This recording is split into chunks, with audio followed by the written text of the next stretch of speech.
Hello，大家好，我是六花罗卡，欢迎来到塔罗的阅读时间，这里是六花堂。今天为大家选读的题目是守护灵的秘密。我们一起来看看你的守护灵，它是一个什么样子的特征，什么样子的形态。那为什么成为你的守护灵呢？还有就是它现在有什么样子的讯息想要传达给你。我们一起来看看。那这边要先稍微提醒一下各位，每一个人的守护灵不一定是都是人的形态，它有可能是动物的，或是它可能甚至像烟雾一样，就是没有一个完整的形态。那有一些人的守护灵是一位，也有可能是复数以上，就是可能2到3位甚至更多。那守护灵呢，当它的使命结束的时候，我觉得它有可能就是会走，它其实不一定会陪着你一辈子，它有可能只是某一段时间陪伴你，所以可能中间其实是会换的。好，那为大家准备8个选项。第一个选项是金色原味雷神巧克力，第二个选项是银色苦味雷神巧克力，第三个选项是幸福奶油雷神巧克力，第四个选项是巧克力碎片雷神巧克力，第5个选项是榛子巧克力酱雷神巧克力，第6个选项是蒙布朗雷神巧克力，第7个选项是草莓牛奶狂巧克力，第8个选项是原味牛奶狂巧克力。请大家用直觉选择你的选项，复数以上的朋友可以都听听看，然后截取自己觉得比较有共鸣的部分，或者甚至你就可以知道你的守护灵也许是不只有一个哦。如果大家喜欢六花堂的频道，欢迎帮我按赞、分享、订阅、开启小铃铛。如果有些问题，或者是有一些小小心事想要跟六花分享的，也欢迎留言给我，六花会尽快抽空为大家回答。那因为订阅人数达标了，所以六花现在已经开启了私占的部分。如果有兴趣的朋友呢，可以在说明栏里面找到跟六花联络私占的方式。OK， 那我们开始吧。OK， 我们来到第一组，选择金色原味雷神巧克力的朋友，你的守护灵它是一个什么样子的样貌特征？又是为了什么跟你结缘，成为你的守护灵呢？它现在有什么样子的讯息想要传达给你呢？我们一起来看看哦。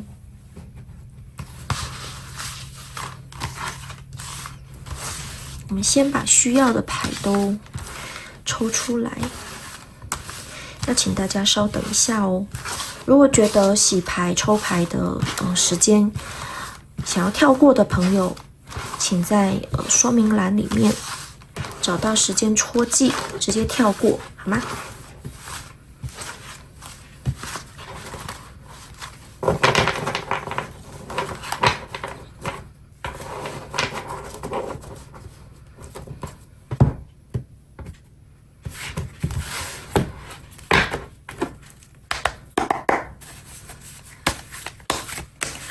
我们先来看一下你们的姻缘是什么。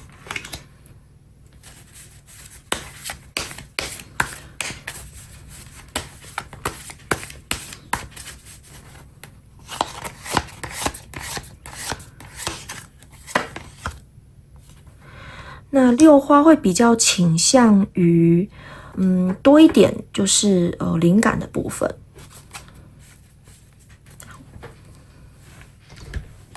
那接下来我们来看一下它是一个什么样子的特征跟样貌。我们今天要出的牌比较多一点。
OK， 那我们来解牌吧。我们先来看一下你们到底是什么样子的一个缘分，让它成为你的守护灵的。这2张，一张是钱币10倒着，一张是魔杖 S 倒着。那从这2张我会感受到的是，我觉得这个守护灵应该是曾经是你的家人，或者是原本可以成为你的家人，可是却最后无缘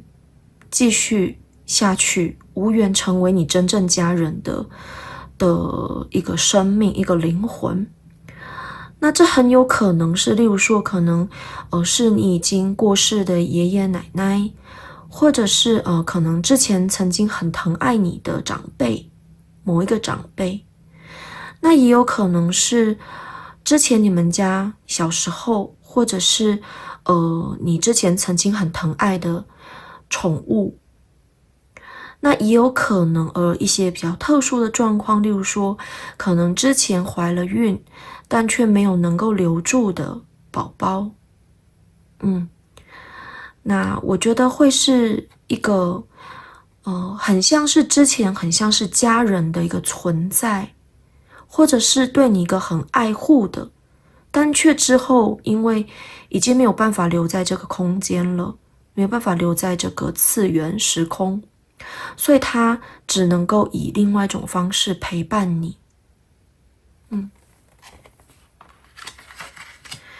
那现在灵魂会是一个什么样子的形态呢？我会觉得他现在的一个灵魂形态会像是一只小鸟，就是有翅膀的，就是鸟类。但我没有办法特定说它是哪一种鸟这样子，但它的形象，现在的灵魂形象会比较像是有翅膀可以飞来飞去的一种感觉。那它在什么时候会特别的发挥它的力量照顾你呢？当你在面对一些选择，面对一些人生的困境，不知所措的时候，我觉得它会发挥它的力量照顾你，给你引导，然后或者是带引你前往一个比较安全、比较没有负担的一个地方。这雷诺曼牌它其实在另外一个版本，它有个岔路，上面其实其中一条路是有一只小鸟的，我会觉得跟这只鸟很有关联，就是说我觉得它很像是你生命中的青鸟的这个感觉，它会强化你的直觉，让你更能够选择正确的道路，或是比较安全、比较不会受伤害的一个选项。所以我觉得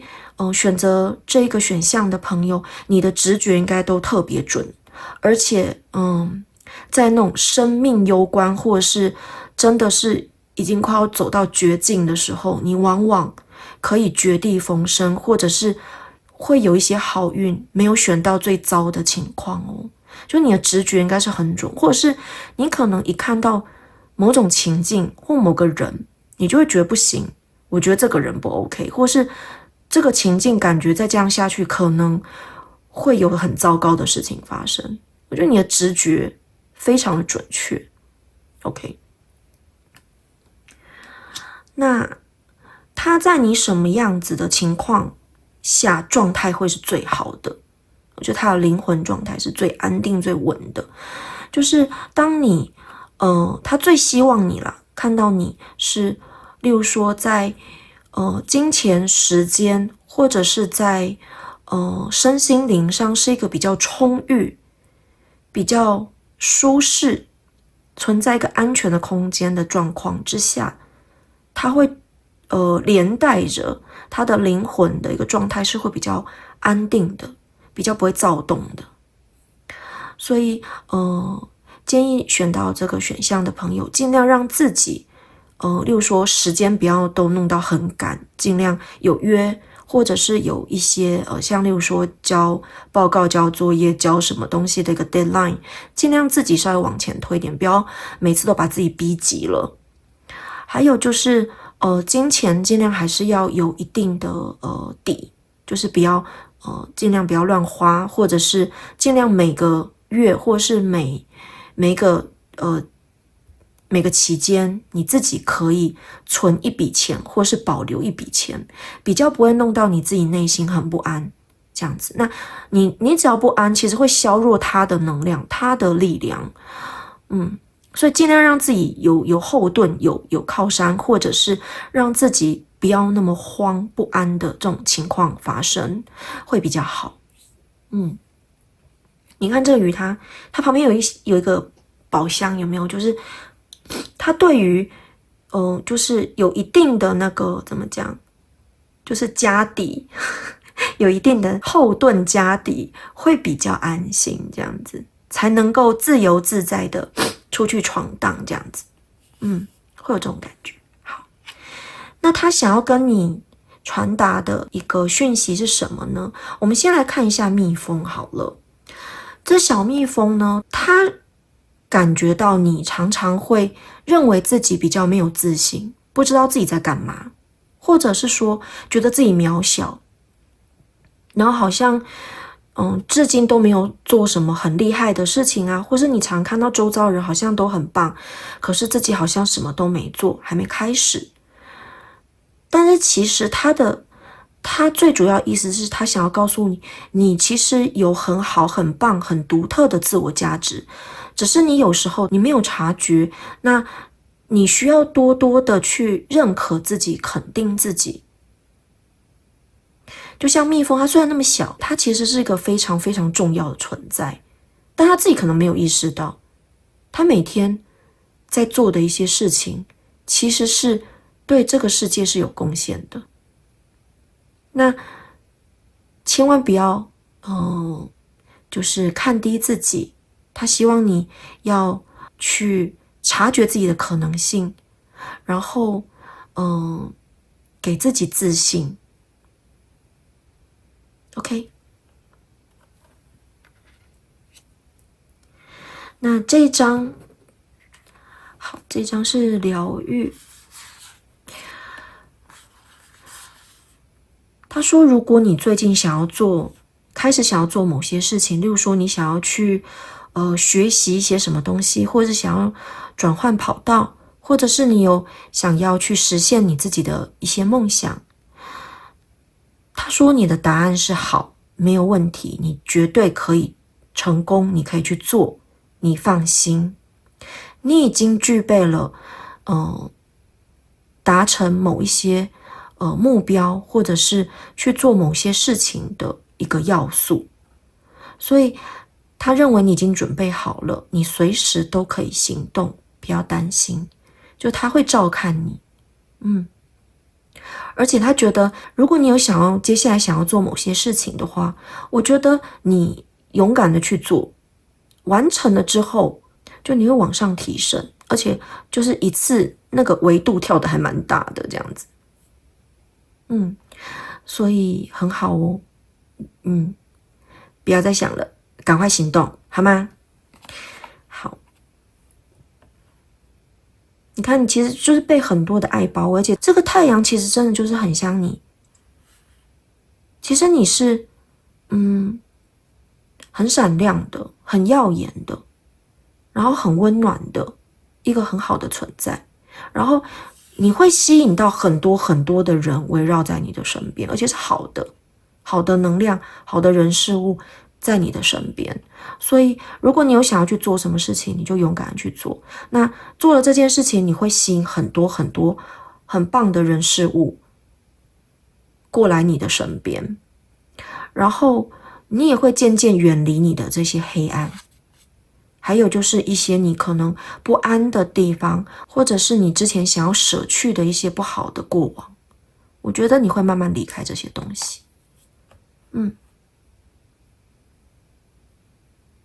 OK， 那我们最后再来讲这个。这张动物卡牌，动物神谕牌，这只鸟是好像叫灵吉的样子。好，它是某一种就是会甩动尾巴，然后跳来跳去的一种很可爱的小鸟。这只小鸟它代表的意思是说，当你想要去做一些事情的时候，你可能不要把这么多的外在条件或是一些之后会有什么样的结果，会有什么样子带来什么样子的利益，你先不要把先不要把这些杂质抓进来，你先把这些东西都排除，先回归你自己内心，那才是把你引领到最好的一个方向的重点。我觉得出现这张牌会代表你应该有时候会想太多，就是之后的计划一定要完美，那成果一定要丰硕，或者是如果没有计划缜密，你动不了之类的。但是这张牌它其实出现的意思就代表说，这些东西其实你都先放旁边，你觉得开心你就去做，你觉得你喜欢你就去接触，就是不要想这么多。只有这样子的你，才会散发真正你的光芒，然后那个纯粹的力量才会吸引到更多好的宇宙能量到你身边。OK， 好 ，OK， 那虽然有点简短，但我们今天的导读到此结束，谢谢大家的收听收看，我们下次再见哦，拜拜。OK， 我们来到下一组，选择银色苦味雷神巧克力的朋友，你的守护灵，它的特征是什么样子的？为什么成为你的守护灵？它现在有什么样子的讯息想要传达给你？我们一起来看看哦。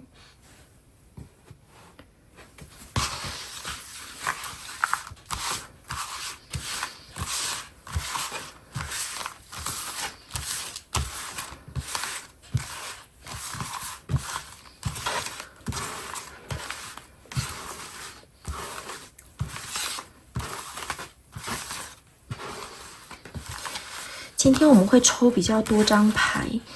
那如果没有什么时间看洗牌抽牌的朋友，可以直接在说明栏里面找到时间戳记，直接跳转，就不用等我洗牌抽牌咯。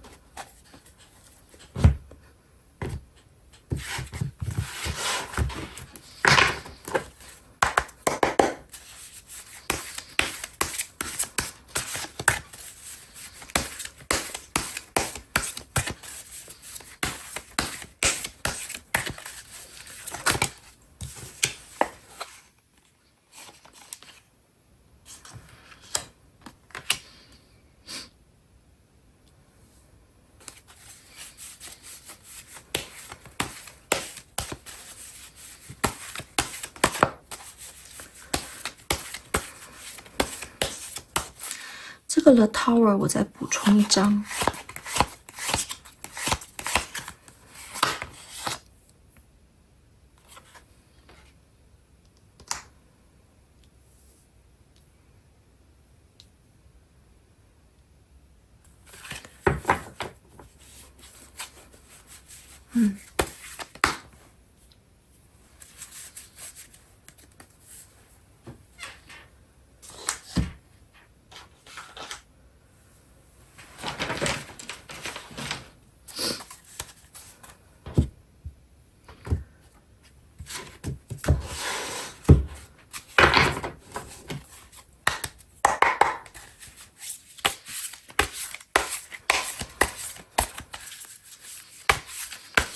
看一下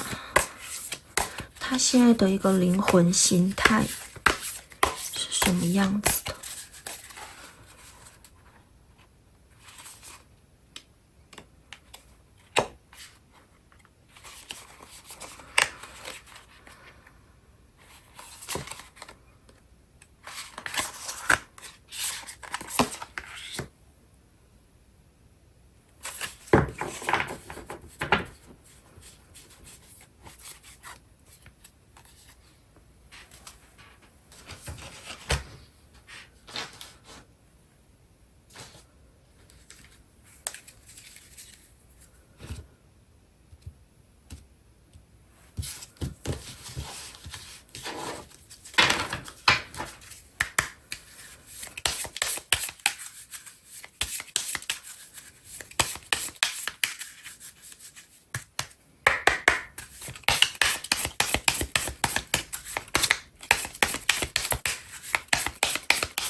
好。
OK， 那我们来解读吧。先来看一下这3张，这3张是为了什么他现在以守护灵的身份陪在你身边呢？我会觉得他跟你应该是在某一辈子、某一世是情人，应该是情人，或者是可能是曾经你的另外一半。那这边必须要先稍微讲，就是不一定是人世的时候，就是像是昆虫、鸟兽，他们也有自己的另外一半。有些动物的族群其实也是非常非常深情的。那我觉得你们的感情会比较像是这样，所以你的守护灵是你在某一世的另外一半，或者是你的情人、你的爱人。那因为这辈子他没有办法以这样子的身份陪在你身边，所以他决定用守护灵的方式守护你、保护你。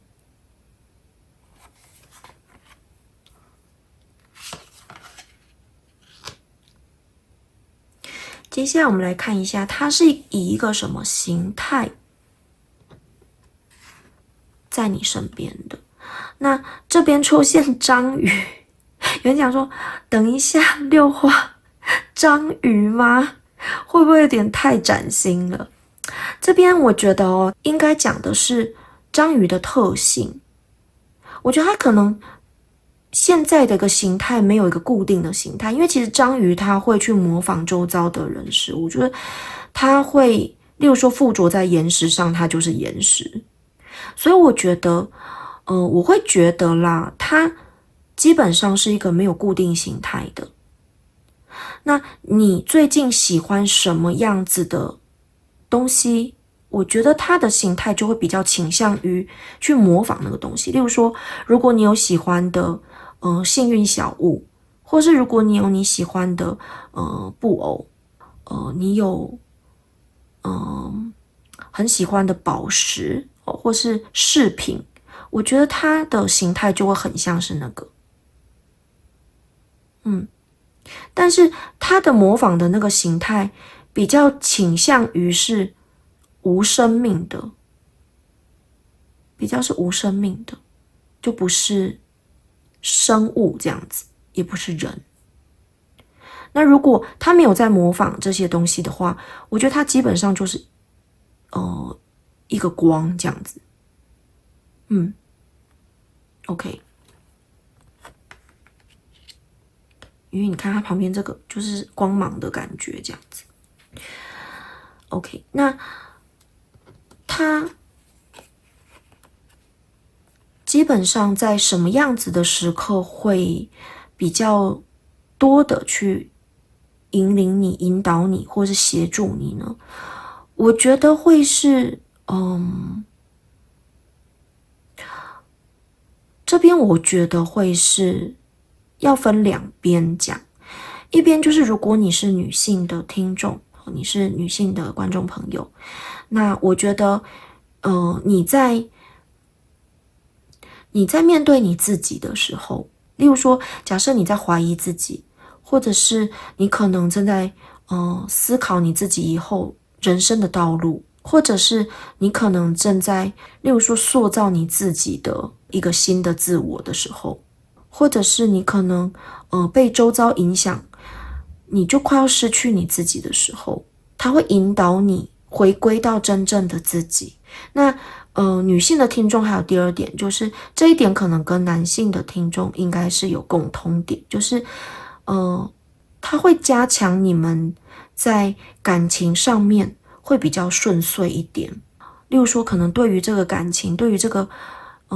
对象的一个直觉，比一般的人更敏锐的。然后你有可能常常会有一些直觉，就是他是不是喜欢我，你大概其实都可以感觉得到。那加上是月亮的关系，所以我觉得它会加强你们的魅力跟吸引力。所以我觉得它主要就是感情的部分比较会协助你，或者是女性听众，你们在可能自我比较迷惘的时候，比较沮丧，无法自我肯定的时候，它会出手协助你，会保护你。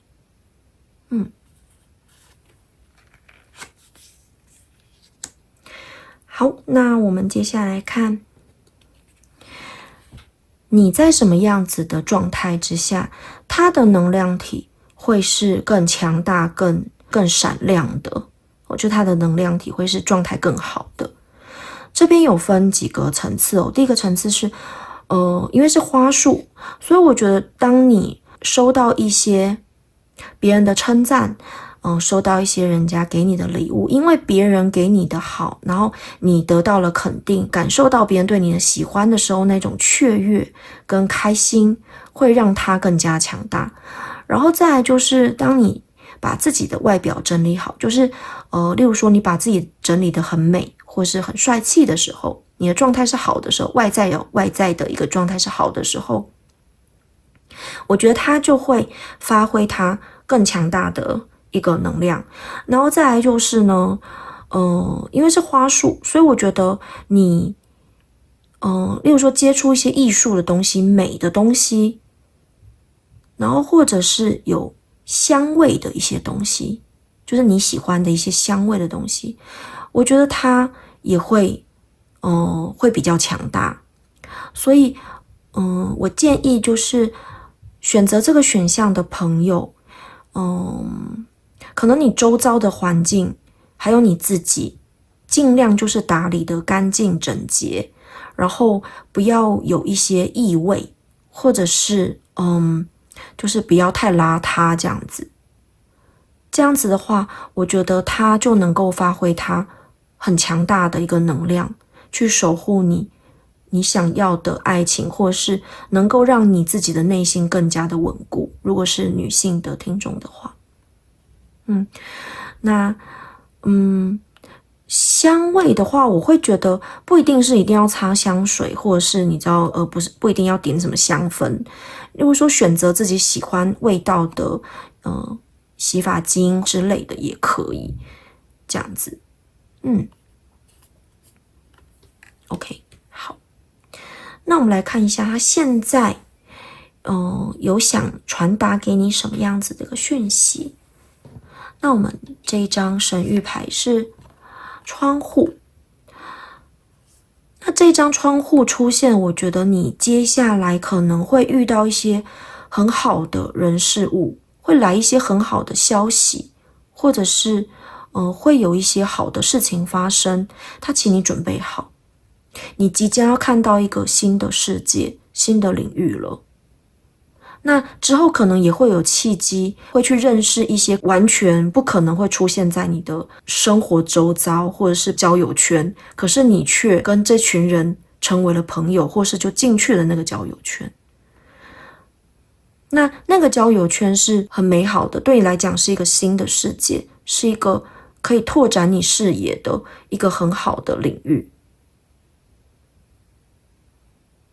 那差不多这件事情要发生了，请你赶快准备好。这也有可能是会遇到很好的人，那不一定是感情啦，就是遇到很好的人事物，因为都是你看好多光芒，所以是很好的。OK， 把自己准备好。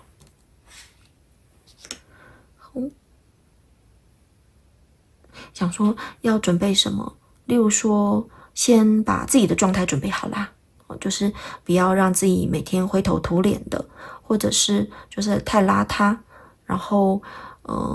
如果你现在这一阵子有想要去参加一些新的活动，学习一些新的东西，我觉得那就是一个很好的契机。OK， 好。那接下来我们来看一下这一张 reflection。我觉得会出现这一张，其实我觉得会代表就你这一阵子可能是低潮期，或是比较没有自信的一个时期。有点会觉得好像自己一个人很努力，然后好像身边没有人帮助你，没有人疼爱你的一个感觉比较多一点。那我觉得他是要提醒你说，其实你身边围绕着好多好多爱你的人，你的眼睛里面有很多映照着很多很多美好的人事物，只是你现在好像有一点没有好好的去观察，没有好好去看他们了，没有好好去感觉他们了。他在提醒你，你要去感受、去观察你身边很多的人，他们好爱你的。你不是一个人，你的人生是受到祝福、受到保护的，是非常美好的。你不要担心。OK， 你看中间这个钱币就是非常美好、珍贵的东西，就是人事物，他们的可能对你的爱，或者是对你的照顾，对你的关心等等等等。那你必须要张开你的眼睛去看着这些东西，因为其实当你张开了你的心眼，当你去感受的时候，这个美好的东西它其实就是直接映照在你的心里，在你的眼里。那你可能有一点点最近没有去感受到了，所以他在提醒你这样子。OK。那最后我们来讲一下这张动物神谕牌它的意思哦。我觉得它的意思是，因为章鱼它本身是一个很会逃避敌人，很会逃离一些危机的生物。那章鱼很有名，就是它会断脚嘛，然后会再生嘛。所以我觉得这一章其实有点代表就是断舍离，它提醒你是不是有一些人事物不对的，你是不是要断舍离了。然后再来就是融入周遭的环境。就有时候啦，不是所有时候，就是有时候为了我们要规避一些危险，规避一些麻烦，我们是不是要让自己尽量的跟周遭协调，就是自我的部分有时候可以稍微就是收在心里，不是丢掉，是把它稍微收起来一点，不要给别人看到。那表面上跟大家一样这样子，也许这样子你会比较舒服一点，比较舒适一点这样子。那出现这张牌，我觉得它是告诉你，你很聪明，而且其实你是做得到的，你能够融入周遭，可是却又可以保有自己。那有时候其实如果你对于融入周遭是有一种抵抗的时候，你要想一下，这个是生存的本能之一，就是你必须要去融入周遭的环境，不然其实有些时候是会有危险的。OK， 好，就是不得不的行为这样子。那断舍离要记得，例如说该止损的，或者是已经该割舍的感情，或甚至一些东西买了就放在那边蒙灰的，其实就把它卖掉或把它丢掉了，好吗？就自己稍微整理一下 refresh 这样子 OK。 好，那这一组的朋友们导读到此结束，谢谢大家的收听收看，我们下次再见哦，拜拜。OK， 我们来到下一组，选择幸福奶油雷神巧克力的朋友，你的守护灵它是什么样子的特征？为什么成为你的守护灵？那目前它有没有什么样子的讯息想要传达给你呢？我们一起来看看哦。它这边6话要再次强调，我们的守护灵可能不只是有一位，也有可能会有复数的，所以如果你其他选项也很在意的话，可以多听听看。那不一定是人的形态哦，它有可能只是光芒，或者是有动物的形态、昆虫的形态也不一定这样子。那接下来提醒大家，就是因为这一次6花其实要抽比较多的牌，如果大家没有什么时间看我洗牌抽牌的话，可以直接在说明栏里面跳转，直接找时间标记，跳转到解牌的部分。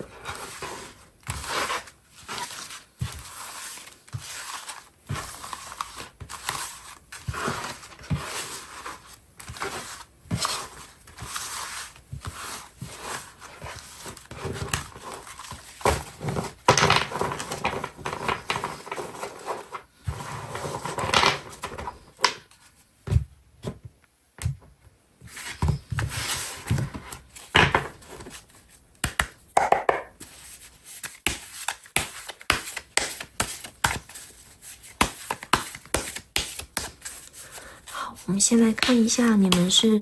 怎么样子的因缘际会，它成为你的守护灵的。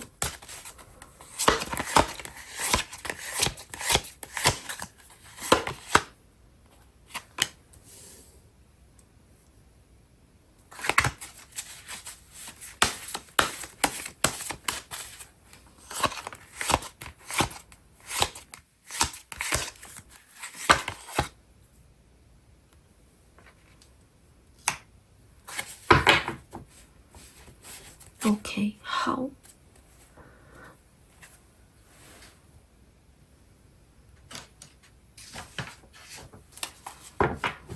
接下来我们看他现在灵魂的一个特征形态。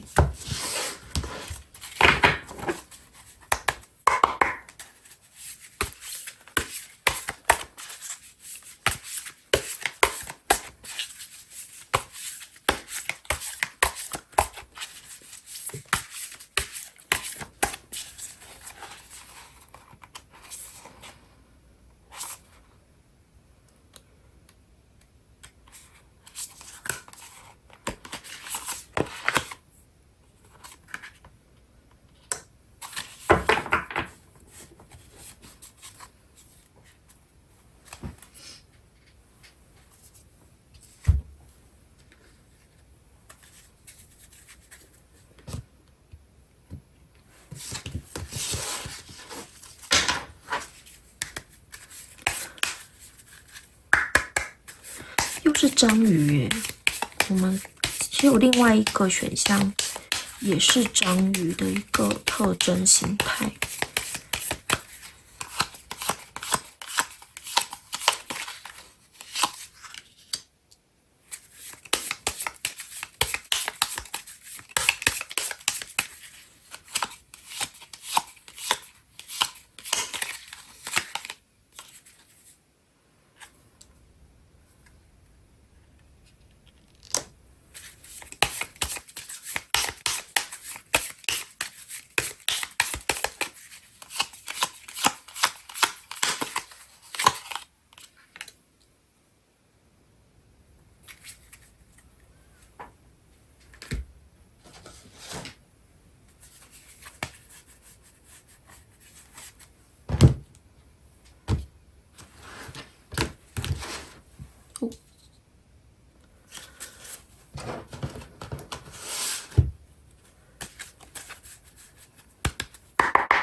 OK， 我们来解牌吧。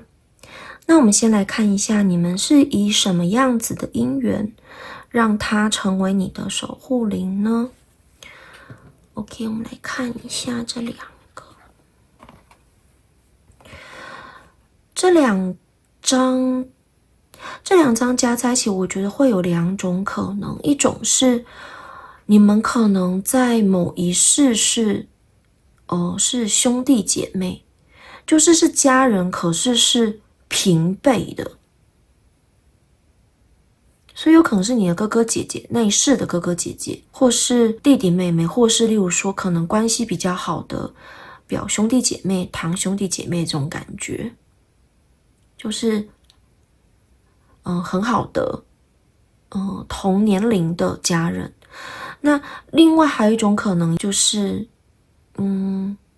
可能是你很好的朋友，就是好到像家人一样的朋友，很好的那种好兄弟，很好那种好闺蜜，在某一世，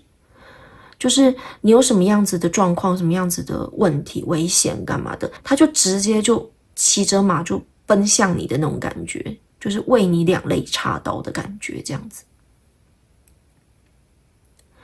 那这边还有一个小小的可能，就是有可能是某一世例如说可能跟你出生入死的战马，他们感情是很深的。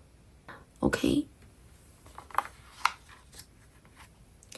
但我觉得感觉好像是男性的可能性比较高一点，不知道为什么，就是好像就算是如果是讲某一世的家人，我觉得比较像是哥哥，或者是可能弟弟这样子，哥哥弟弟兄弟。OK， 好，那接下来我们来看一下他的灵魂特征是什么样子。那这在某一个选项里面，我们也有一样出现章鱼哦。那基本上我觉得他的形态是没有固定的一个形态，就是他是平常是就是光芒而已，就是一道光。那可是我觉得他会有章鱼的属性，就是他会可能会幻化，或者是可能会给你感受到的一个形态是你情感上蛮依赖的一些东西，例如说你的幸运小物，例如说你从小抱到大的可能小熊玩偶啊，或者是什么，例如说可能是机器人模型之类的，就是你曾经很偏爱、很宠爱、很依赖的某样东西的一个形态。再来就是我会觉得它这个形态可能也不是一直都是那个形态，就是你可能最近有新的例如说新的喜欢的首饰饰品，那它可能就会暂时又变化成你最近最喜欢的那个东西。总之幻化的形态我觉得比较会是物体，就是没有生命的，而不是有生命的这样子。OK， 好。那接下来他在什么样子的情况会出手引导你，或者是救你，或者是保护你呢？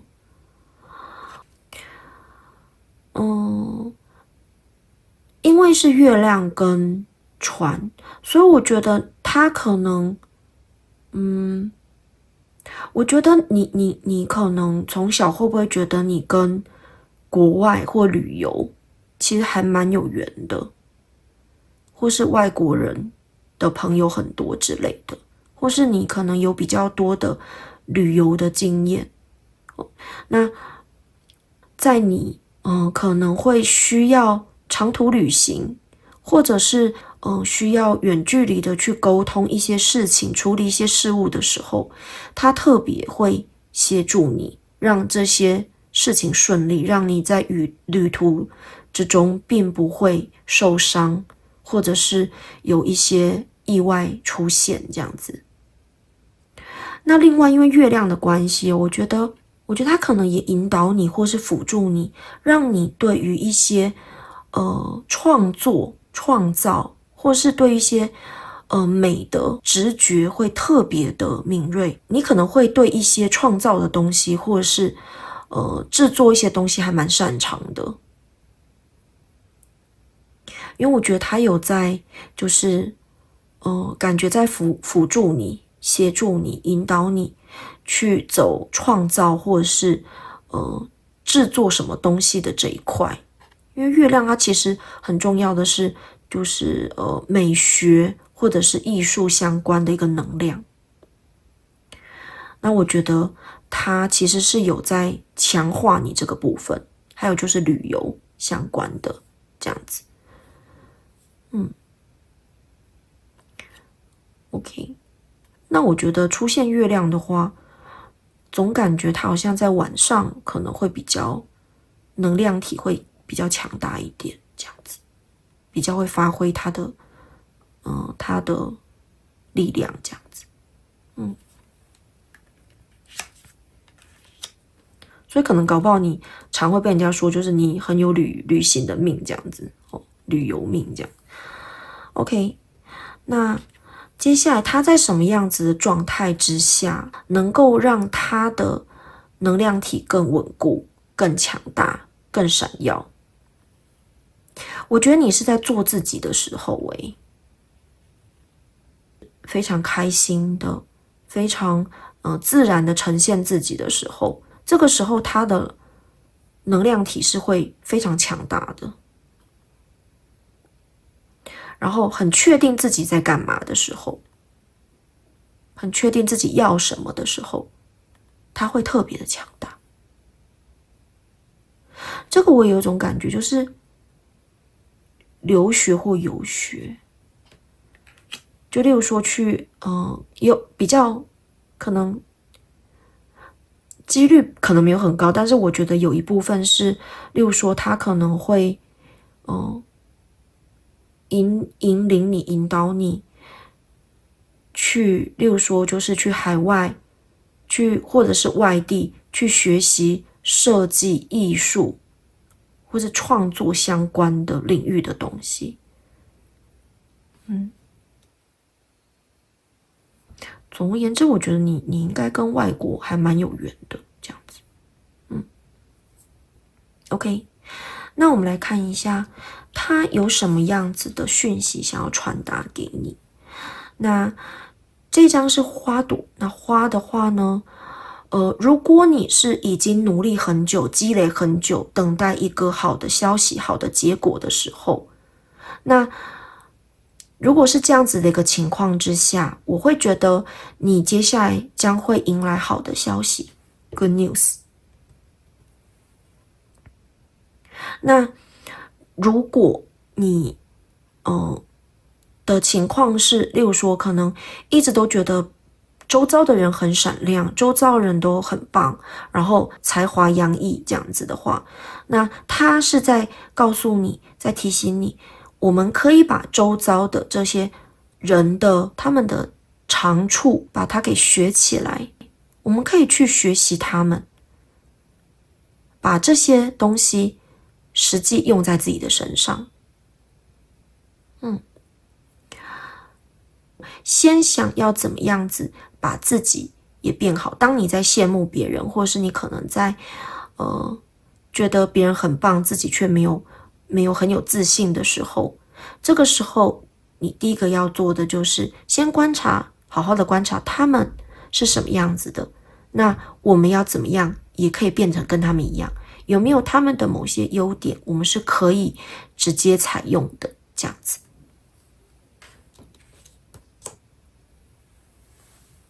那我们来看一下最后一张，我们来看守护灵它要给你什么样子的一个讯息呢？这一张其实很明显，就是我觉得接下来你可能会发生一件非常美好的事情，或者是会有一个很好的消息到来，请你可以好好的期待一下。他说你甚至可以就是在美丽的一个景色之下，美丽的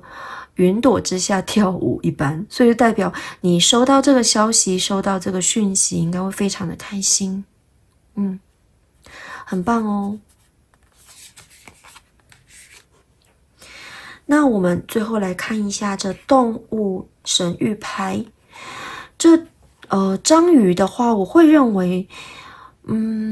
我觉得你最近可能要想一下，有没有什么样子的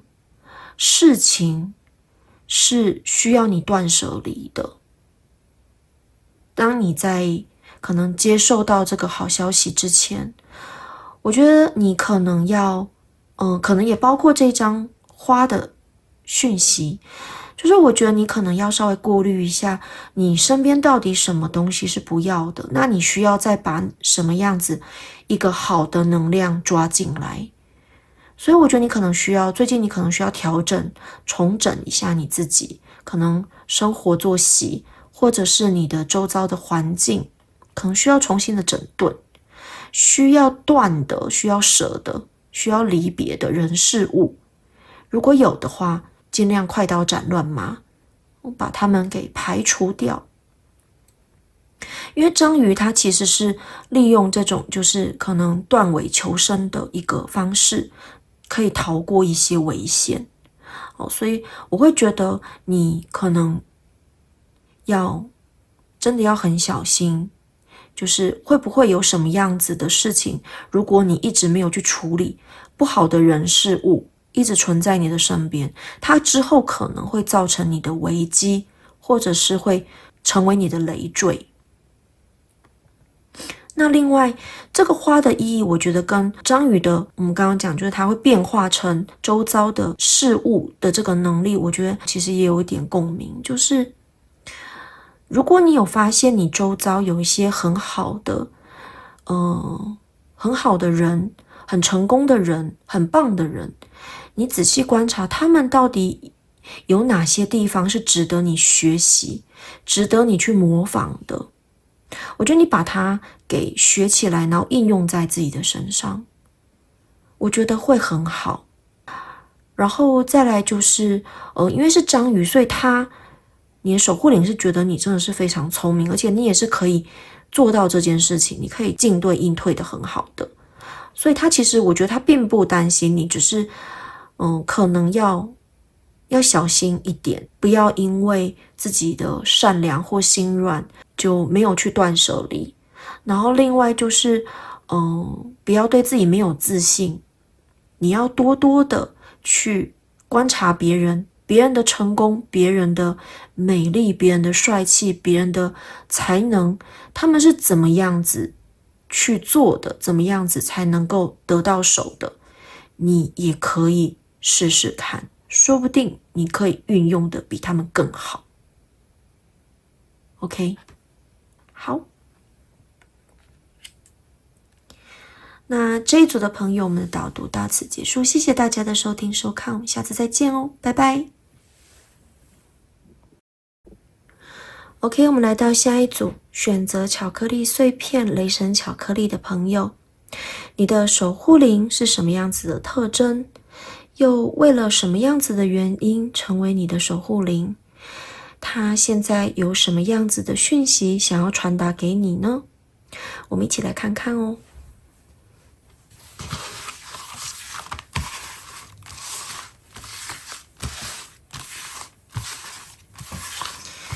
那如果不想要看六花抽牌洗牌的朋友，可以直接在说明栏里面找到时间标记，直接跳转到解牌的部分。因为六花这一次会抽比较多的神谕牌，那相对时间准备时间可能会比较久一点，大家要多包涵哦。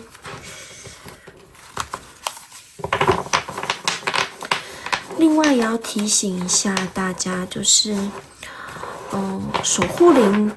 不是每一个人都只会有一位，有些人可能也会有复数以上的守护灵。那如果觉得其他选项也有点在意的朋友，其他的选项也可以都听听看，说不定你可以了解其他的守护灵的特征。另外呢，守护灵它的形态样貌不一定是人的形状，有可能是一团火光，或者是动物、昆虫也不一定。那这就端看看它的特质是什么了，就是它的灵魂特质是什么了。或者是我们可以说是能量特质这样子。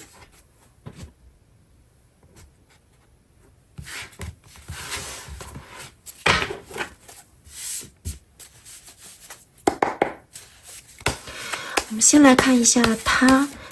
是因为什么样子的原因成为你的守护灵的，跟你之间有什么样子的姻缘呢？来看一下哦。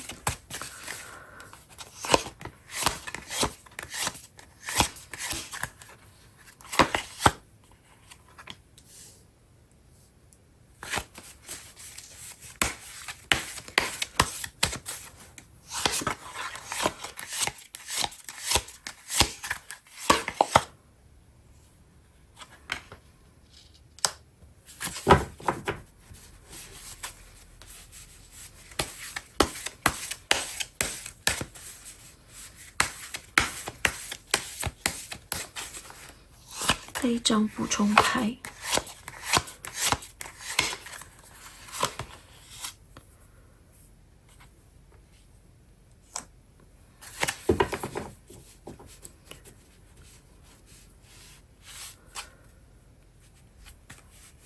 哦 ，OK， 好。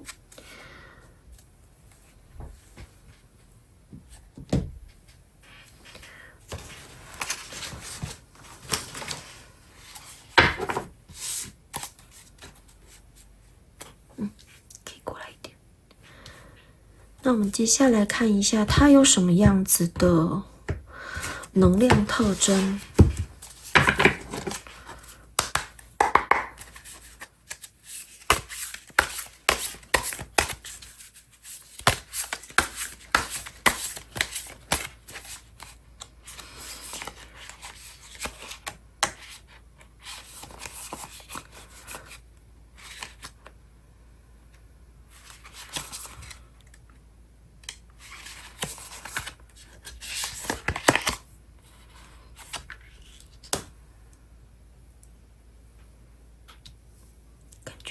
出框了。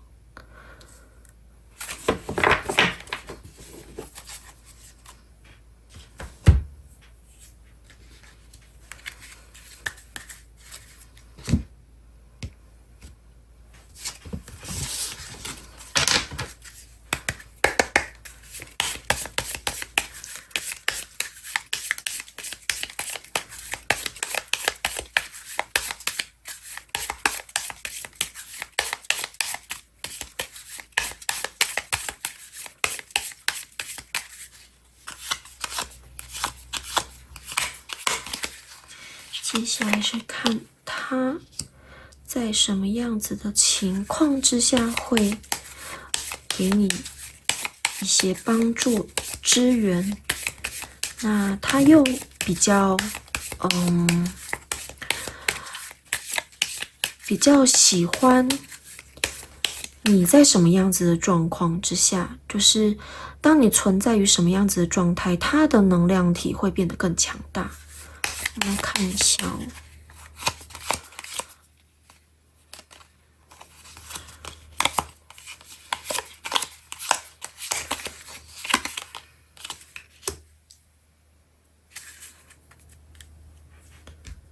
OK， 那接下来我们来看他给你的讯息。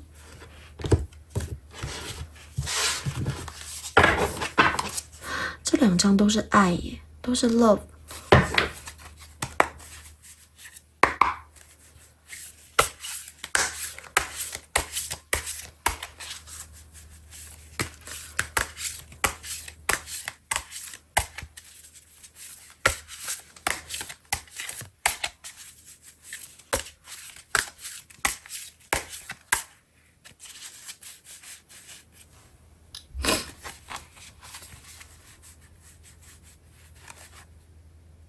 我看我敲吗？我再敲一下好了。好，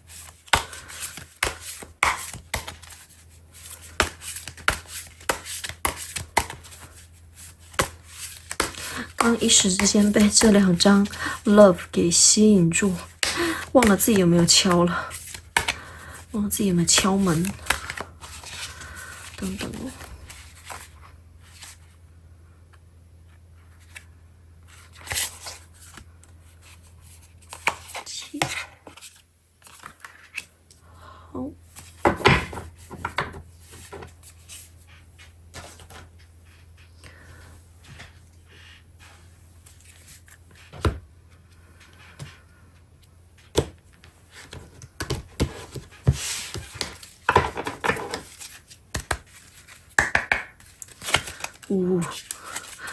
下，不要给我抱走。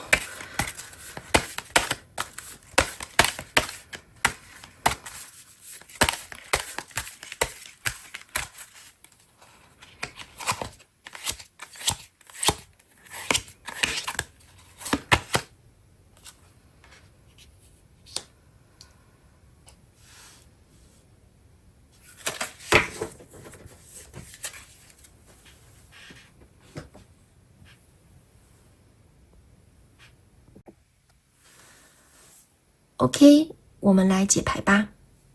先来看一下是什么样子的因缘际会让他成为你的守护灵的。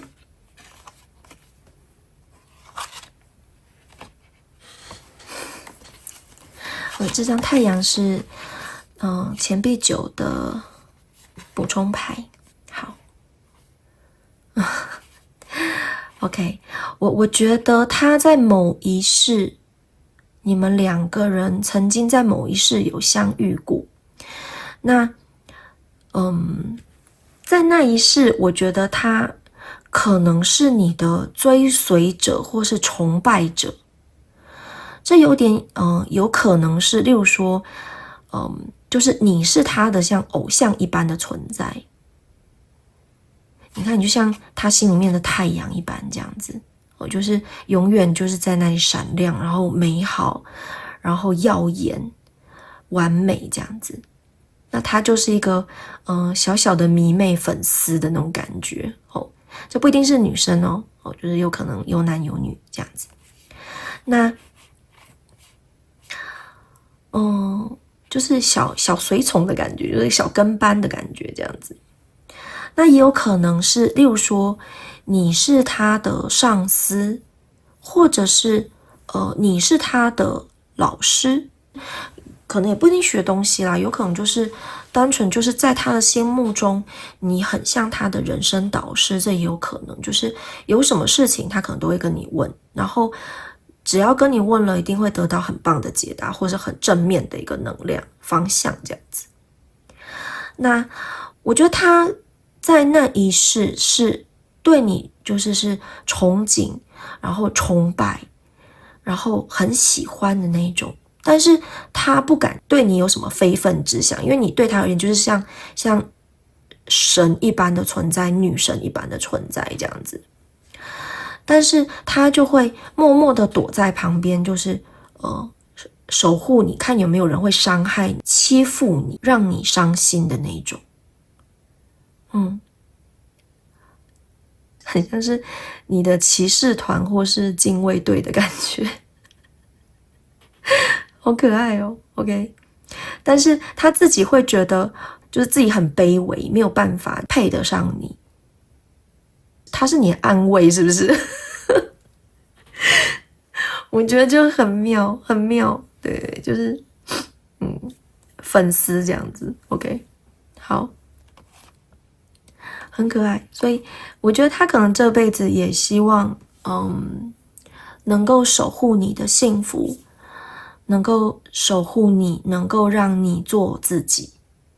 对，因为我们其他牌的感觉就是会围绕在你要以你自己为轴心跟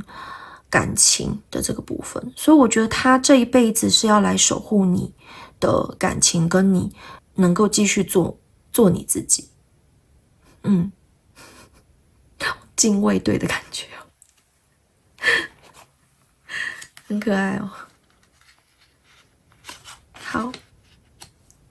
很可爱耶，我觉得这样子的守护神好可爱哦。守护灵，对，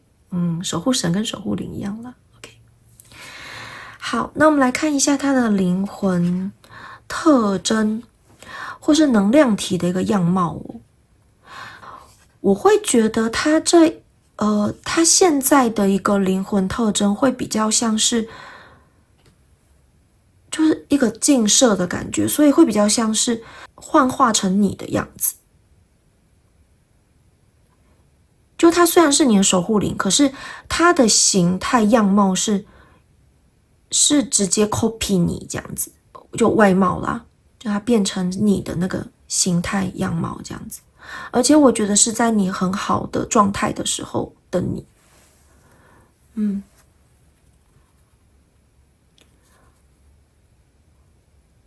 或者我觉得它有可能是会显现现在你自己真正你内心中的你的样貌。例如说，其实即便你现在打扮得很耀眼、很美丽、很帅气，那当你的内心其实很孤单、很寂寞、很多伤痕的时候，也许它会帮你呈现你的样貌是受伤的，是狼狈的那种感觉，就有点像是双子一般，另外一个你，那可能是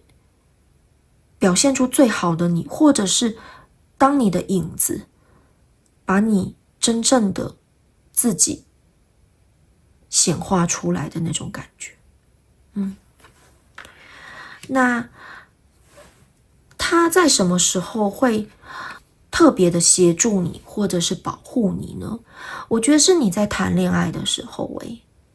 尽量让你不要受伤，尽量能够让你圆满，尽量能够让你在感情这条路上是能够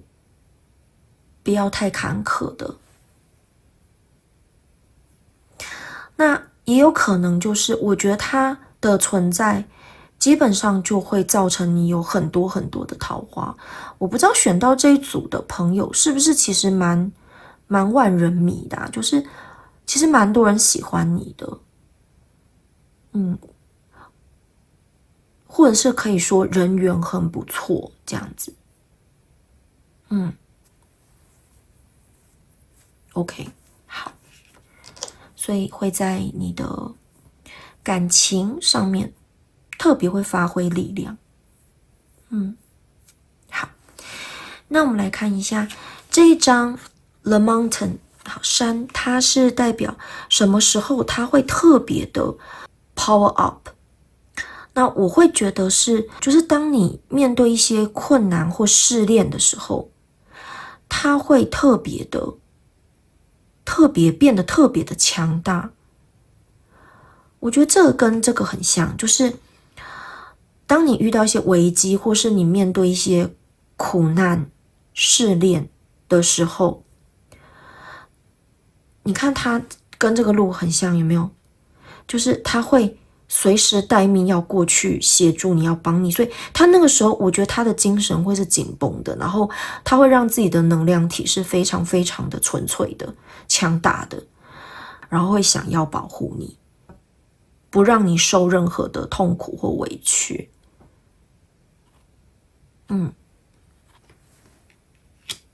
OK， 好，那再来他最近有想要给你什么样子的讯息呢？这张兔子呢？你看这兔子，它这边天空跟湖面或海洋，你看是不是很像是这两只海马的感觉，就是一个镜射的感觉。所以我会觉得真的它就是你的另外一个自己的投射的这种感觉。那我觉得他想要跟你讲的是，你最近可能这一章包括这一章，我觉得你最近可能有点迷失自我了，是不是？就是例如说可能忙到失去自我，或者是都为了别人都没有顾到自己，牺牲自己一直退让，然后弄到自己好像都不像是开心的最一开始你喜欢的那个你自己了。这一章是想要唤起你可能要好好的重新把你的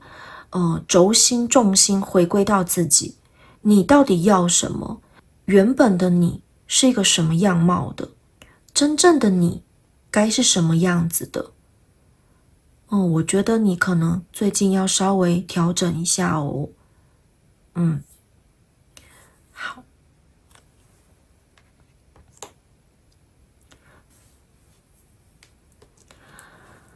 那或者是一直在做自己很不喜欢的事，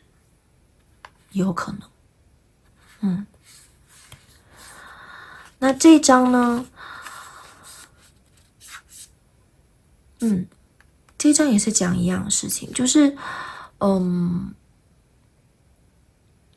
我觉得这章可能还提到，就是他是说你的纯粹的意图跟你的诚实，其实是会带来许多美好的结果，很好的结果，很正面的结果。然后他说，他希望你能够当这个世界的光。你看这个shining light，跟你在那一世他眼里看到的你的那个太阳的闪耀的那种感觉，其实很类似。所以他会觉得最近看不到你做你自己了，就是最近的你不像你了，他在担心你耶。你最近是不是太累啦？还是怎么了？OK， 那当你能够把重心主轴放回到你自己身上，找寻最原本的那个本我，回归了之后，会有很多很好的结果，很好的事情发生。那在追寻的那个过程，我觉得当你在寻找，当你在调整的时候，你会越来越清楚你自己要的是什么，现在的你在做什么，以后的你要去哪里。那我会觉得这个对现阶段的你是一个蛮重要的一个建议。OK， 好。因为我觉得你现在这颗太阳，就是你这颗太阳好像有点就是没有那么亮了，就是可能被乌云或者什么就是盖住了的感觉，这样子。OK， 我们最后来看一下这动物神谕牌。这动物神谕牌蛮妙，就是他们2张都是其实代表爱，所以我觉得这张是其实在讲关于爱的部分。那这样子的一个状况，我觉得很有可能是你可能因为爱这个主题，你可能把自己弄到有点狼狈了，累了。你是不是对自己的亲朋好友谁付出过多，那你失去了自己，或者是因为你要迁就对方，不断的退让，你弄到自己都在就是都已经你自己都没了。会不会有这样子的一个情况？如果有的朋友，请多自己注意一下，然后赶快把自己拉回来，好不好？那另外呢，它这张牌还有一层意思，就是说真正的爱是什么意思？他说的真正的爱是，其实每一个人他们对爱的感受跟定义都不一样，所追寻的爱的一个方式跟感觉，当然是不尽相同的。那守护灵，你的守护灵要告诉你的是，你的爱并不是所谓的那种很强烈、很刺激、很狂乱的那种短暂的爱恋。他说，其实你适合用比较多的时间，慢慢的、细细的去品味彼此，去好好的面对、观察、贴近对方，去理解对方。因为你知道海马它是一个蛮脆弱的海洋生物，它不是那种经得起很强的洋流，然后也不是有尖牙利爪的那种，所以它会把自己放在一个安全的地方，然后静静等待。就我会觉得这个海马的感觉就很像是你，我会觉得你很适合就是静静的在你安全的范围、安全的领域里面持续的做自己。我觉得你会吸引到一些美好的人事物，真正欣赏你、真正爱你的人事物来到你的身边，而不是你出去狩猎的那种感觉。然后你的爱是适合那种细水长流，花多一点的时间去感受彼此，去了解对方，然后互相沟通，品味对方的那种感觉。不是那种很强烈的，动不动在雨中大哭，然后尖叫嘶吼的那种，狂放的恋爱。对，我觉得你会找到跟你自己完全很 match 的那个人。OK， 好，那这一组的朋友，我们的导读到此结束，谢谢大家的收听收看，我们下次再见哦，拜拜。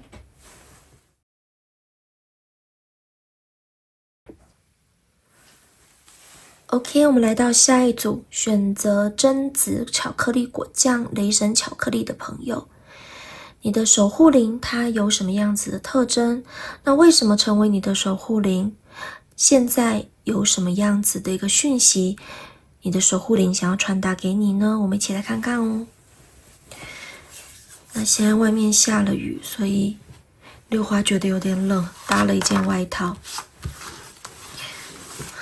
不然大家看我好像感觉好像换了一件衣服，其实是没有的。好，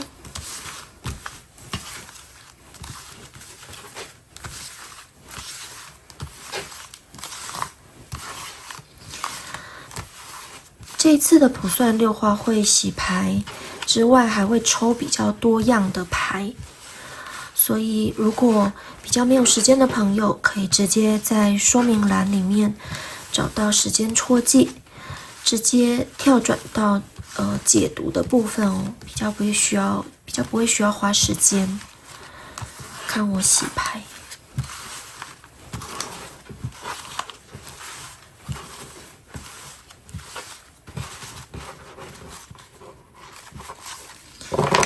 那再次提醒大家，守护灵不一定只有一位，有可能会有复数的可能性。那如果觉得其他的选项也很在意的朋友，都听听看，说不定那是你的第二个守护灵，也不一定。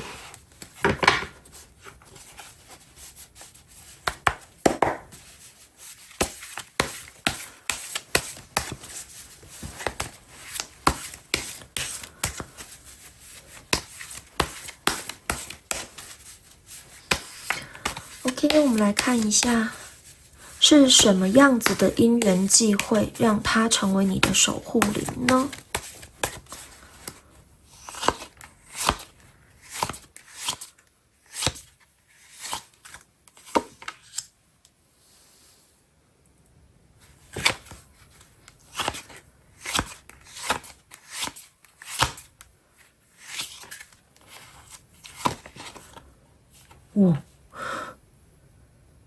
哇！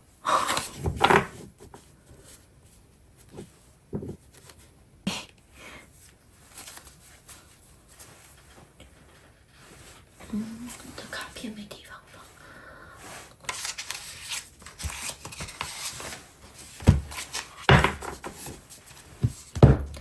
好，那我们接下来看。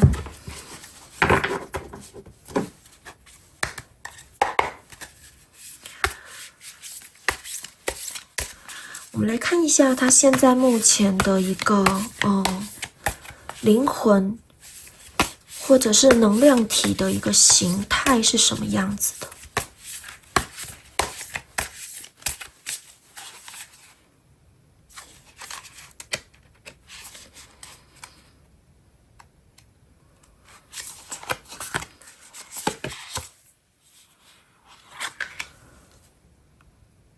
金鱼。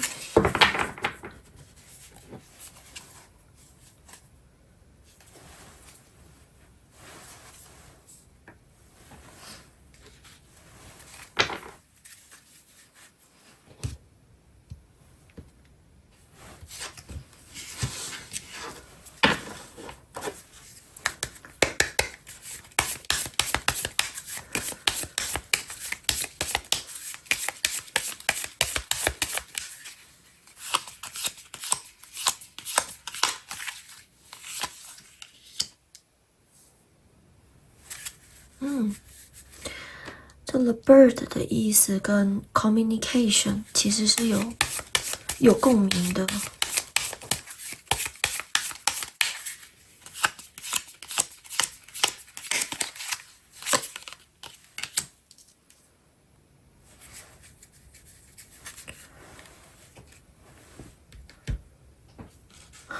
等一下，这样子出牌的一个牌象，不知道为什么让我有点感动。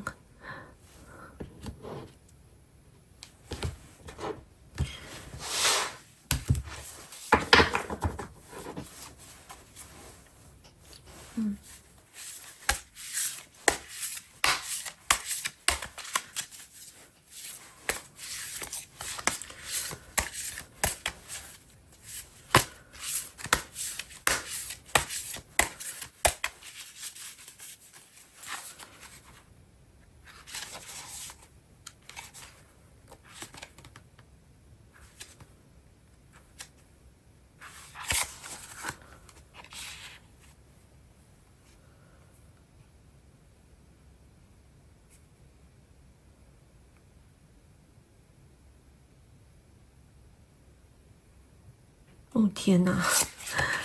这真的是太令人感动了。等一下解牌解到一半，六花觉得自己都要哭。天哪！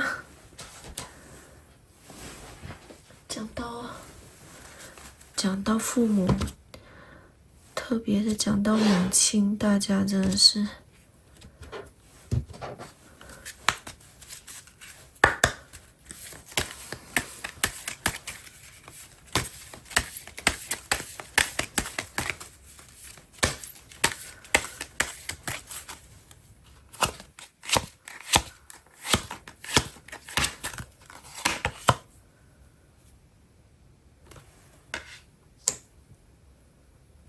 你看有 DNA 耶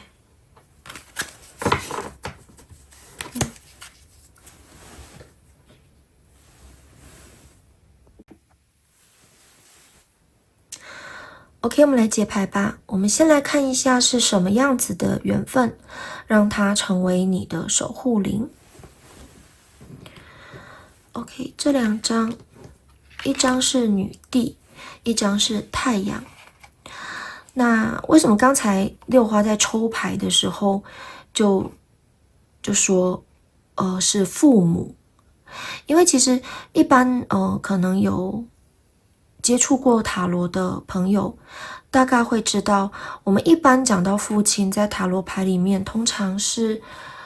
皇帝跟教皇和大阿尔克纳的话，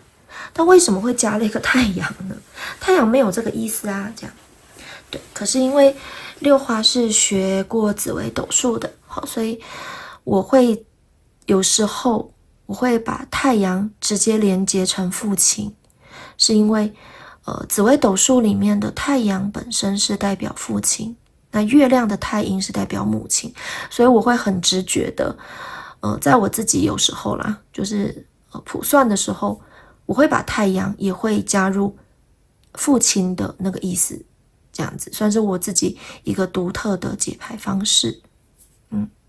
好，所以我会觉得你的守护灵应该是你某一世的父母，很有可能是前世的，就是比较接近这一世的这样子。那再来就是这边可能万一提起大家的伤心事情，请不要介意，六花先跟大家说声抱歉。那这边也有可能是，如果您在您的今世这一辈子，如果父母已经不在了的话，有可能是父母其中一方现在还挂念着你，舍不得你，可能还在你的身边成为你的守护灵，守护着你。这个成分也是有的。好，先不提。好，大家不要伤心嘿，天哪！好，接下来呢，我们来看一下它是什么样子的一个形态存在哦。金鱼，好，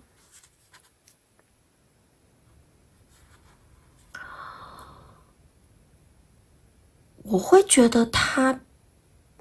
我觉得他现在的一个能量体跟一个他的一个灵魂的样貌是没有一个固定的形态的，但他给我的感觉会是比较像是水，就是海水的那种感觉，就是清澈透明的，像水一样的。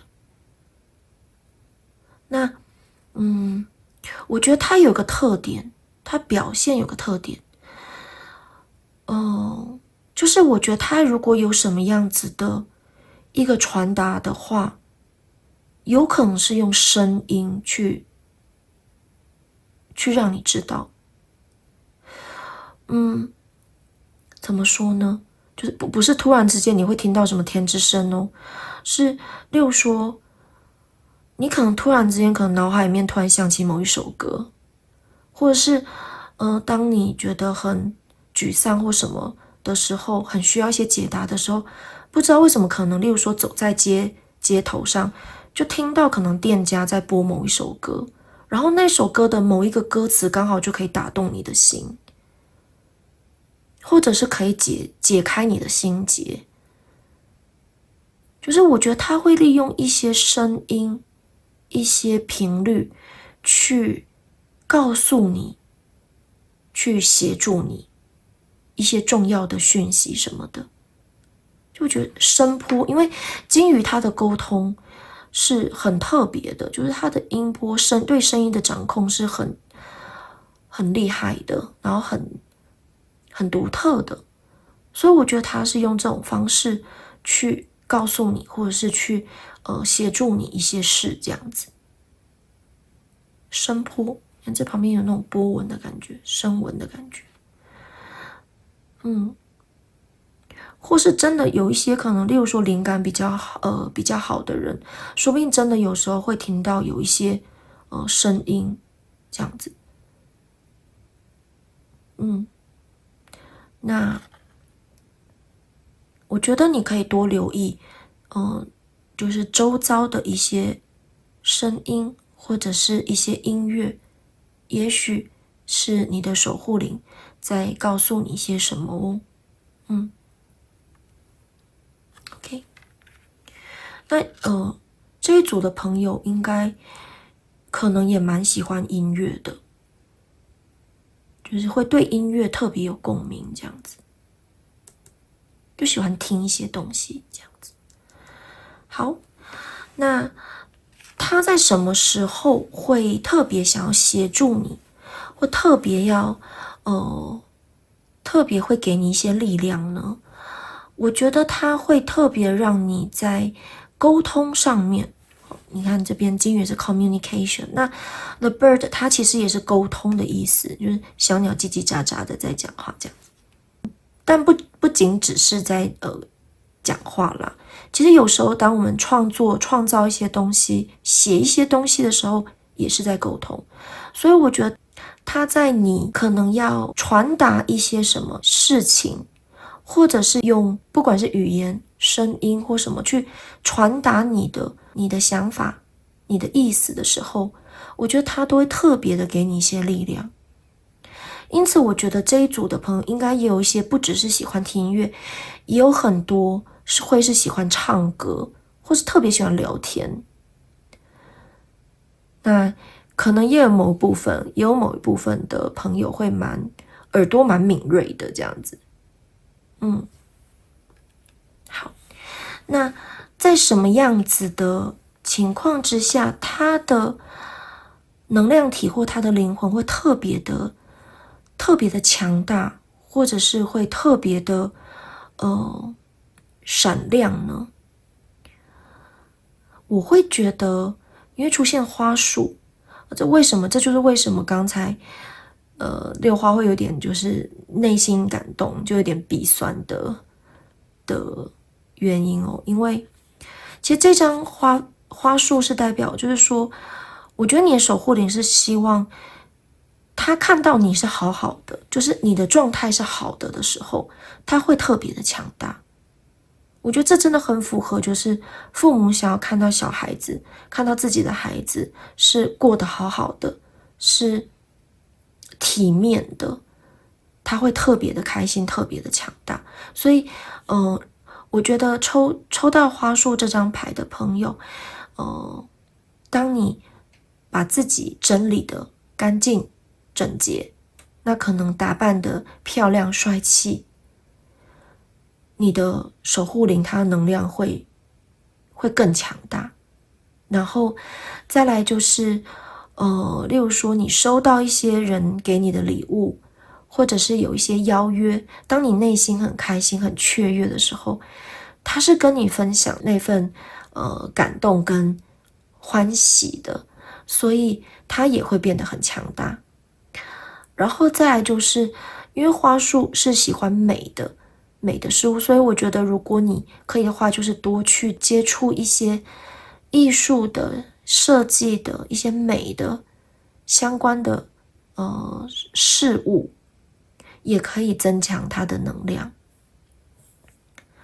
那再来就是还有就是香味，就是尽量如果不能够有常常保持着香味，或者是你自己本身可能对于一些香味有点排斥的朋友，那就是尽量自己的周遭环境不要有一些空气不流通或是闷臭之类的环境。可以的话就是身处的环境有一些喜欢的香味，那也不一定要擦香水或者是放什么香精油，你可以选择你自己喜欢的沐浴乳、洗发精这样子，那尽量把自己的状态调整好，它就会越来越强大。好，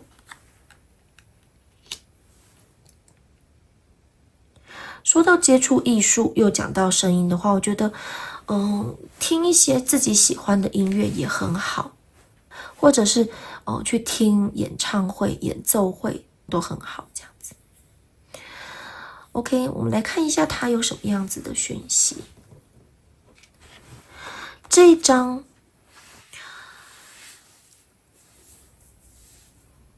出现这张，我觉得他会有一点感觉到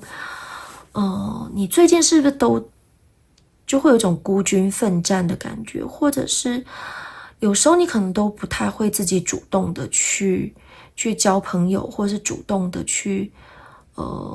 拓展自己的人际关系，或是你自己有什么样子想做的事，有些梦想理想不太会有动力的去执行啊。因为这张绳子它主要的一个建议是说，你要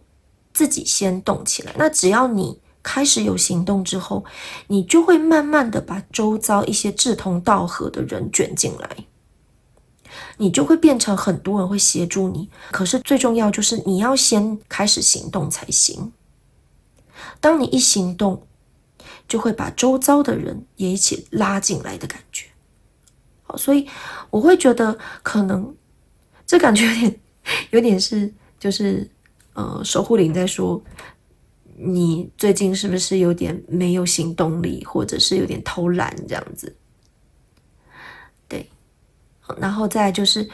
有时候不要都一个人自己撑着，然后孤军奋战，有时候还是要找一些人来协助你，或者是不要觉得自己都是一个人的这样子。 OK， 那这张我觉得这张真的好像守护灵哦。大家不要觉得可怕我觉得他真的就是那种守护着你的感觉这样子。Angel over me， OK。对，你看他说天使的翅膀都是在就是保护着你的那种感觉。他这边有讲说你是被保护着的，然后把你的恐惧转化成爱。所以你必须要相信，就是你是被天使拥抱着的。那这个天使当然就是指你的守护灵，就是他是保护着你的。你不必觉得有任何害怕不安，你也不是一个人的，你放心，这样子。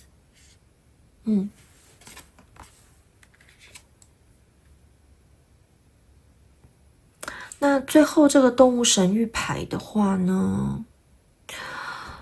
还有加上这个 The Bird， 我会觉得你其实，我不知道你会不会是不太会把自己的心声，或是不太会直率的把自己的想法传达给别人的人。这一张金鱼它其实还有一个意思，就是说，有时候你的想法跟你的愿望，你要尽量直接的、直白的去传达给身边的人。很多的事情其实你不说是无法传达的。传达的方式其实有很多很多的种类，你可以用各种的方式，你自己喜欢的方式去直率的传达你的想法、你的意思。你可以更勇敢一点的去做这些事情，应该会让你拥有更多的助力，这样子。那不要就是都闷葫芦都不说，那你不说就没有人能够知道你在想什么，或是知道你接下来想要干嘛。那即便大家想要协助你，想要给你意见，他们也都不知道怎么办，好吗？OK， 那所以勇敢的用各种的创意，或是用各种的方式去展现，去把你的愿望跟你的想法说出来，表达出来。那我相信会有很多很多的人是支持你，也会帮助你，你应该蛮多贵人的。OK， 好，那这一组的导读到此结束，谢谢大家的收听收看，我们下次再见哦，拜拜。OK， 我们来到下一组，选择蒙布朗雷神巧克力的朋友，你的守护灵它拥有什么样子的特征？又是什么样子的因缘际会，它成为你的守护灵？现在的它有什么样子的讯息想要传达给你呢？我们一起来看看哦。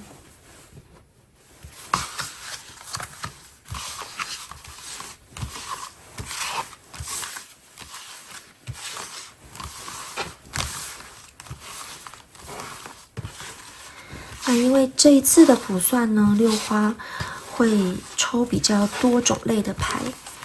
如果没有时间看六花洗牌抽牌的朋友，可以直接在说明栏里面找到时间戳记，直接跳转到解牌的部分哦，就不用等我洗牌抽牌了。那另外要再次提醒大家，守护灵不一定是只有一位，有可能是会有复数以上的可能。那如果当你觉得其他的选项也有点在意的时候，也可以听听看，说不定是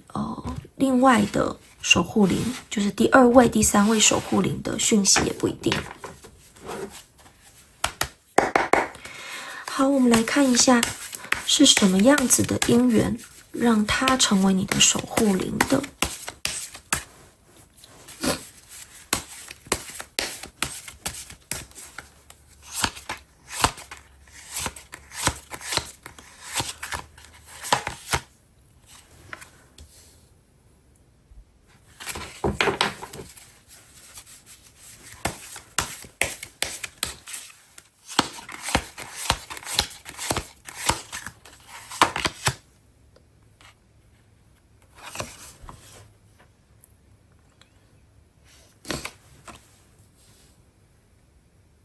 我这张再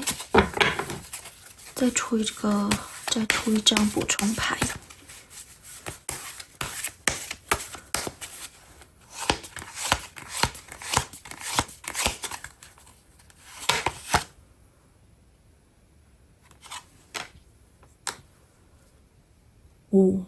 好哦，知道了。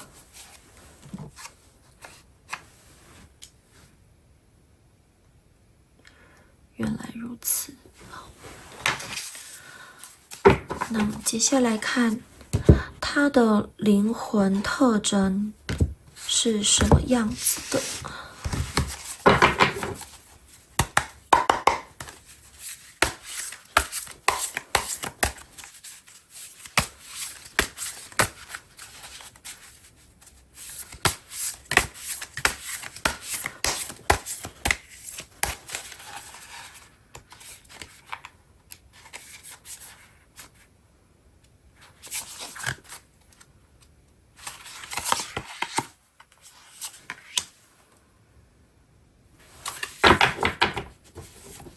天鹅，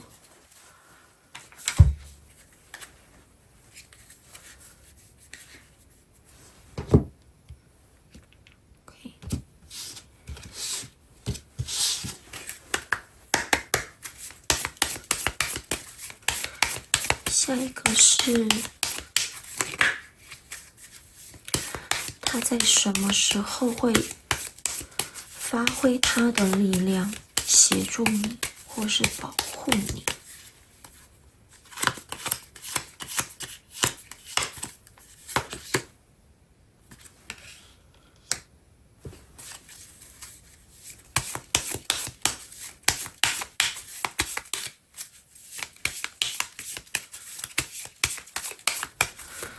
那它的能量体在什么样子的，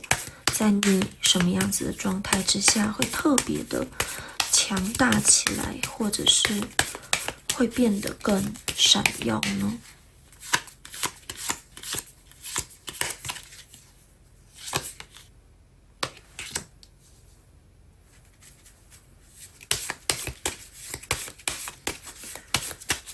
这个我们再出一张。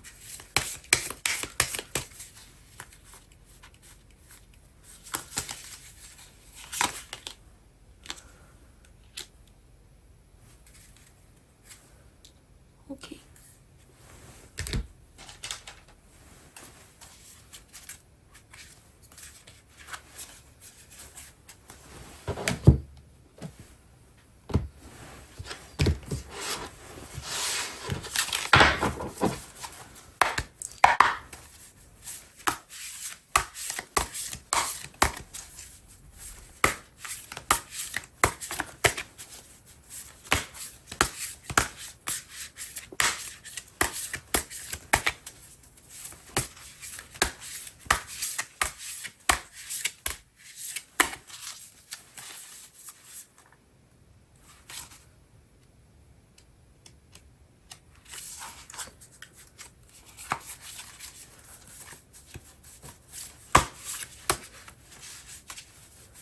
接下来我们来看一下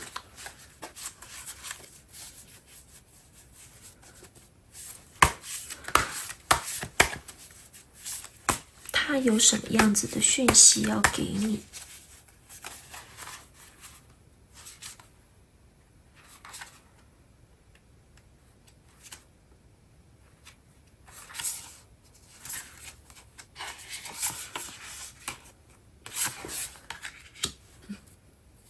又是他，好，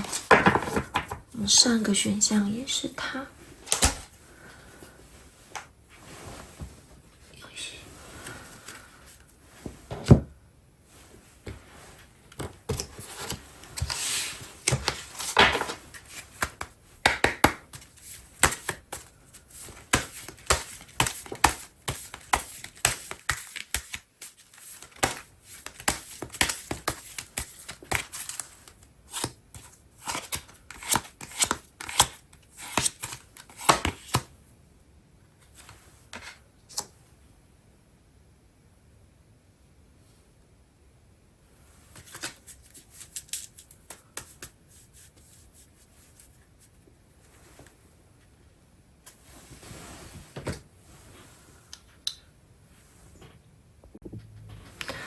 OK， 我们来解牌吧。首先，我们先来看一下你们是因为什么样子的因缘机会，它成为你的守护灵的呢？这张魔杖石是倒着的节制，它的补充牌。那我觉得你在某一世，或者是你可能在这一世，你可能曾经帮助过一个人，可能这一世或是过去世，你可能帮助过一个人，然后那个时候你可能自己本身也不是状态很好，状况很好，可是你还是帮助了他，你还是例如说可能自己都已经快要饿死了，你还是把自己仅剩的馒头，把仅剩的饭给了他，这样子。那他一直感念着这件事情，那或者是你曾经帮助了他，然后你们就断了联络，可是他一直记得，他一直记得这件事情。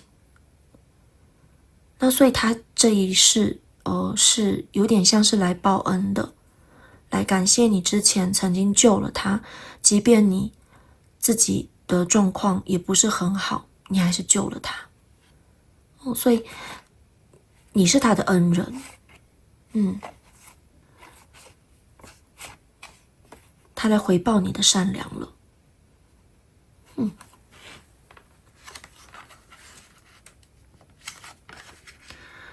就你自己可能也入不敷出了，可是你还是把自己身上的钱就借给了他，这样子。那之后也没有要他还，这样子。OK， 那他也是懂感恩的，这样。好，那他的灵魂形态跟一个能量体的样貌是什么样子哦？这张虽然是天鹅牌，可是因为我看到这个隧道的这个黑暗的部分，跟这张牌的这个后面的这种影子的感觉，还有这张牌旁边的这个黑色的部分，我会觉得它可能像是存在于你的影子里面那种感觉。那有点像是云雾就是待在你的影子里面，然后陪伴着你，保护你这样子。那他在什么时候会特别发挥他的力量去保护你，或者是指引你一条路呢？我觉得是因为这张是 The Key， 那所以我觉得你是在面对一些人生重要的关卡或是抉择，或者是当你的可能例如说你要进入下一个人生什么阶段的时候，他会特别的守护你，特别的保护你，希望你能够做正确的抉择，或者是能够平安度过这个关卡，这样子。就在一些重要的时刻，他都会给你一些幸运，然后让你平顺的度过，平安的度过。那在什么时候他的能量会强大起来，或者是 power up？ 这个 the later 跟这个 child， 我会觉得是当你有一些突发奇想，有一些新的 idea， 有一些新的能量想要去做一些新的事情的时候，他的那个能量体可能会变得更纯粹，这样子，然后力量会变得更强大。这个 later 我觉得有点像是宇宙给你的一个新的 idea 或是一个灵感。那这个孩子会比较像是想要去实现某种愿望或行动的那种纯粹的心。当你想到什么新的好玩的东西，去执行你的梦想理想的时候，没有压力的，很开心的，有很多的想象梦想，然后或者是很多的新的灵感出现的时候，它会变得很强大。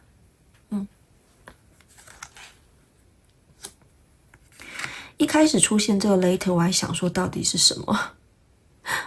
我想说收到信会让一个守护灵变强大，到底是什么？很难懂。OK， 我们来看一下他有什么样子的讯息想要跟你说。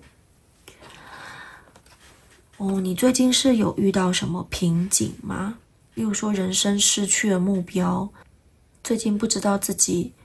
在干嘛，或是想干嘛。我觉得你一些杂念先丢旁边，例如说，要怎么样子缜密的计划才能够做到你要的梦想或是目标，或者是需不需要具备什么条件你才能够去做这件事情。你可能先把这些东西先全部拿掉，先踏出第一步，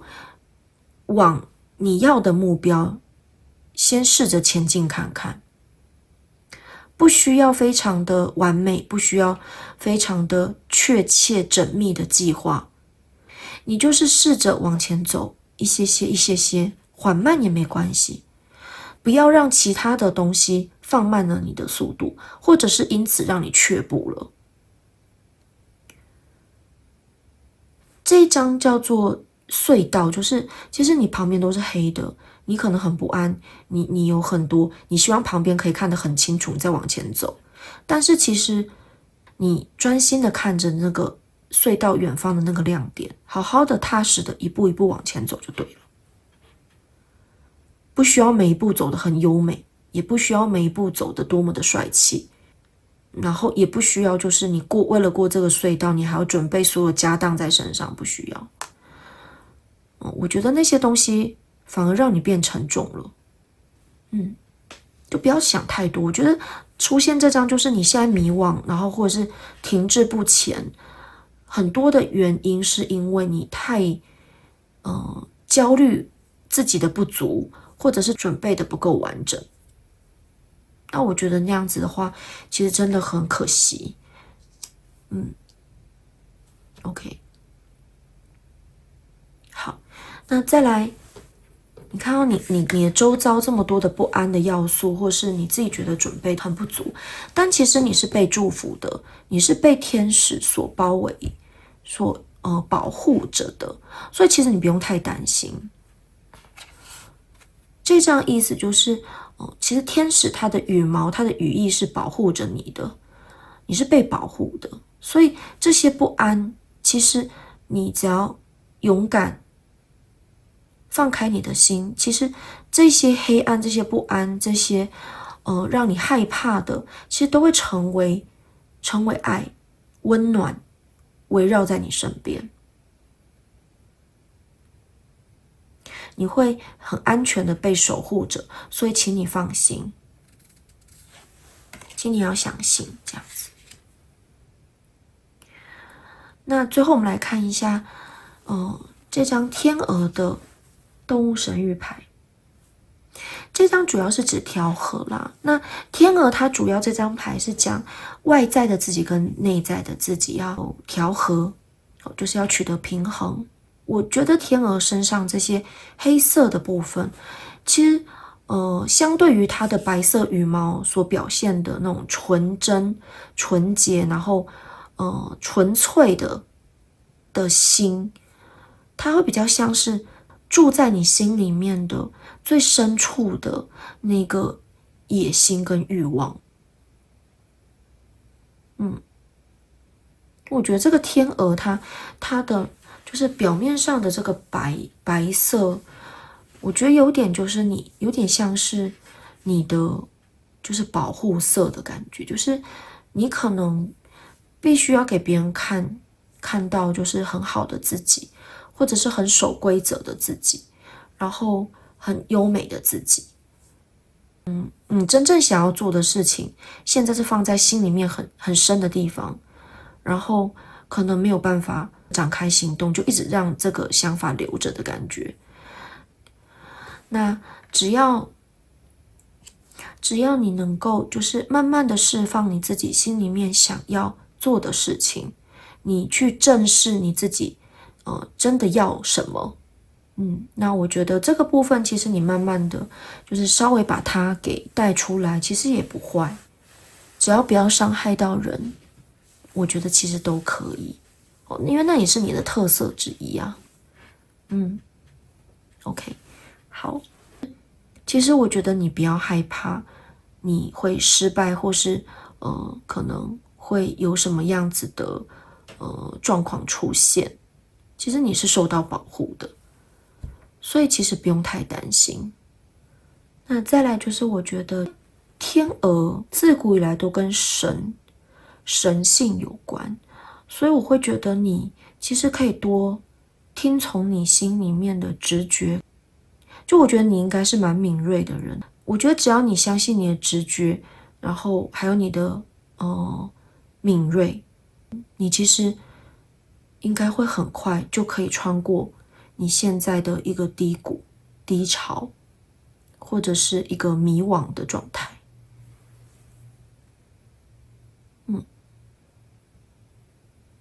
OK，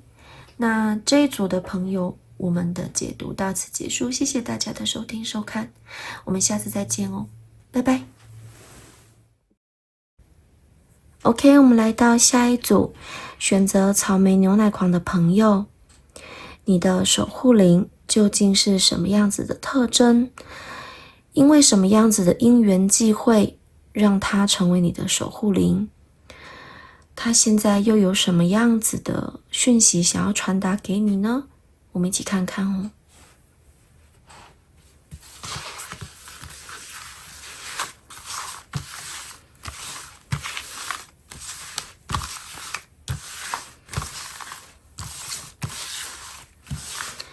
在这边跟各位观众朋友提醒一下，如果觉得六花洗牌抽牌的时间比较长的话，可以直接在说明栏里面找到时间标记，跳转到解牌的部分，直接听解牌就可以咯，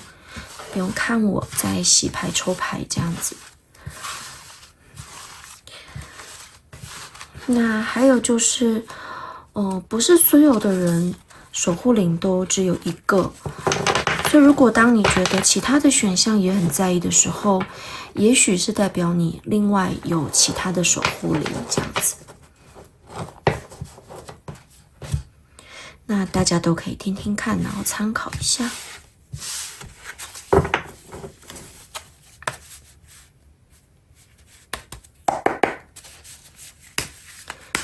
OK， 我们先来看一下，你们是以什么样子的因缘，它成为你的守护灵的。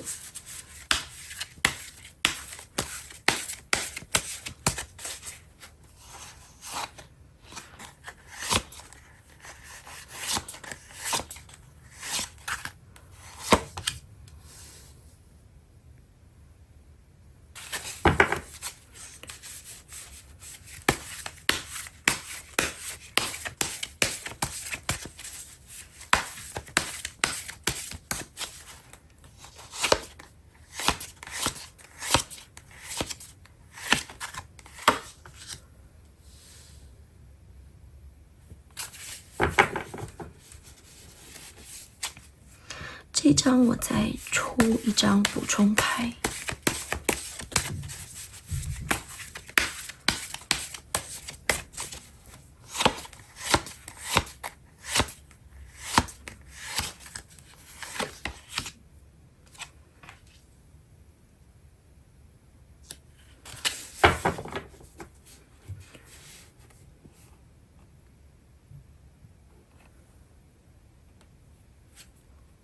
OK， 好。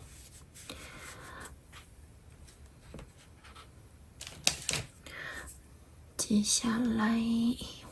先来我把动物神谕牌给抽一张出来。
这一张我再出一张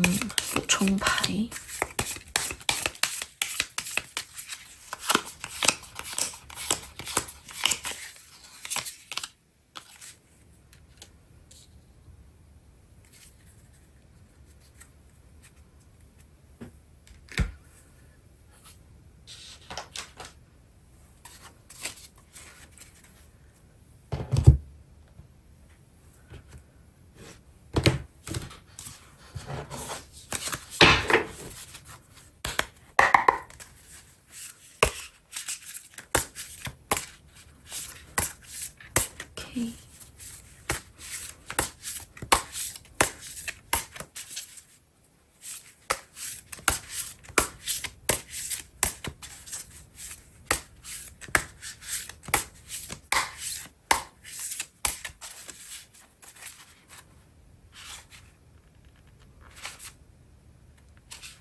OK， 我们来解牌吧。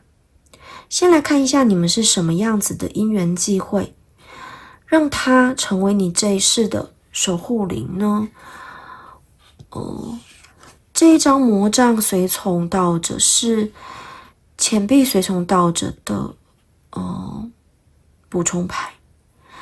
那我会觉得在可能这一世或是某一世，你可能是曾经照顾过他的人，你与他有恩，而且是照顾的恩惠。你这个蜥蜴应该就代表你，这个蜥蜴妈妈。那它是这一只就是像是山羊的宝宝。你们两个明明是不同的物种，可是你却愿意照顾它的那种感觉。虽然钱币 S 它本身是一个手上拿个金币的图样而已，但是因为这张动物塔罗牌它的图样会让我感觉到会有这一层的意思，所以即便是韦特的牌啦，我觉得也是曾经你很珍惜它，你把它捧在手里的一个感觉，所以我会认为他这一世是来报恩给你的，所以他当你的守护灵。那个时候的他应该很弱小无助，而且可能是幼稚的、不成熟的，可能什么都不会，那甚至有点鲁莽，或者是有点呆呆的、蠢蠢的那种感觉。但是你还是愿意很有就是很有耐心、很细心的、温柔的照顾了他。那我会觉得这有可能是，例如说可能是宠物或者是动物之间有可能，那也有可能是自己的孩子或是养子养女之类的。无论如何，我觉得是他在某一世曾经受过你的照顾、呵护、保护，所以他这一辈子要来还你的恩情，所以他当你的守护灵。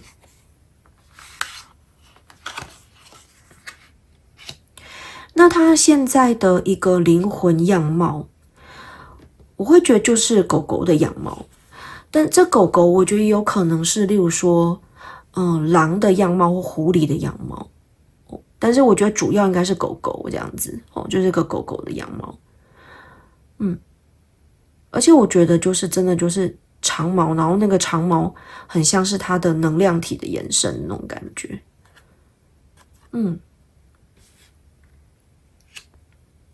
那它什么时候会例如说可能会出手协助你、帮助你、保护你，或者是给予你能量呢？这边的话，我可能就不分男性、女性听众来讲了。我会觉得这一章就是代表现在在听塔罗解析的你，我会觉得当你在挑战自我，或者是当你在学习一些新的东西，当你要去前往一个新的境地，提升自己的时候，努力实现自我的时候，我觉得它就会放出更多的能量去协助你，或者是去推你，让你有那个源源不绝的动力。然后再来是这个 The Rider， 我觉得有一部分它会是，例如说可能你在坐车、骑车、开车的时候，就是乘坐交通工具或者是使用交通工具的时候，我觉得它会特别的守护你，特别的给你一些好运跟能量，让你能够平安顺利这样子，然后会协助你保护你。那什么时候它的能量体、它的 power 会变更强大呢？我觉得是当你遇到一些困难或试炼的时候，它就会变得更加强大，想要让你能够更安全、更平顺、更快的可以跨越这些试炼。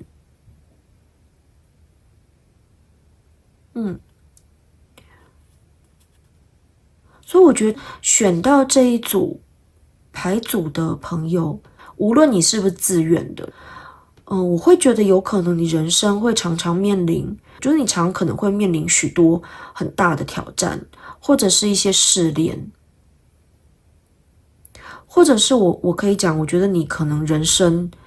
历练蛮不一般的，但是很奇妙，就是你每次关关难过关关过的感觉，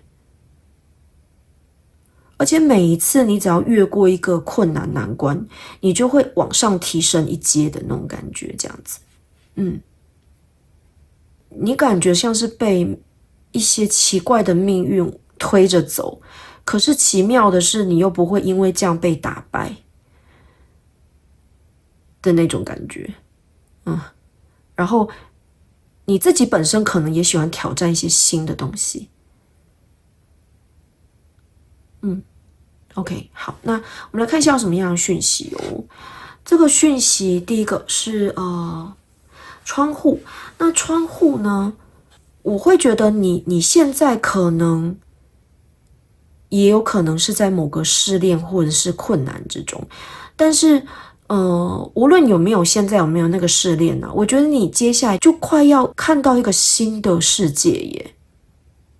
你可能会有个契机，让你例如说可能遇见很多很棒的人事物，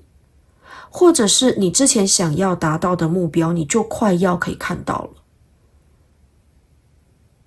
你的窗户已经被打开了，然后你接下来就可以看到外面很棒的一个风景，然后会认识很多新的人事物，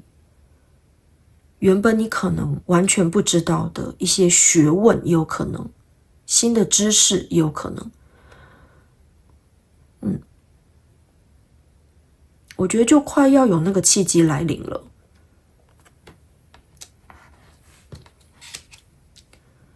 OK， 再来这一张The Journey。 好，这一张 The Journey 的话呢，我会觉得就是你可以更自由、更放手的去做。然后你可以永远去挑战你想要挑战的，去做更多你自己想要去做的事情。然后你要的那个宝藏都在跨越了那一座山，跨越了那个试炼之后的那个地方等着你。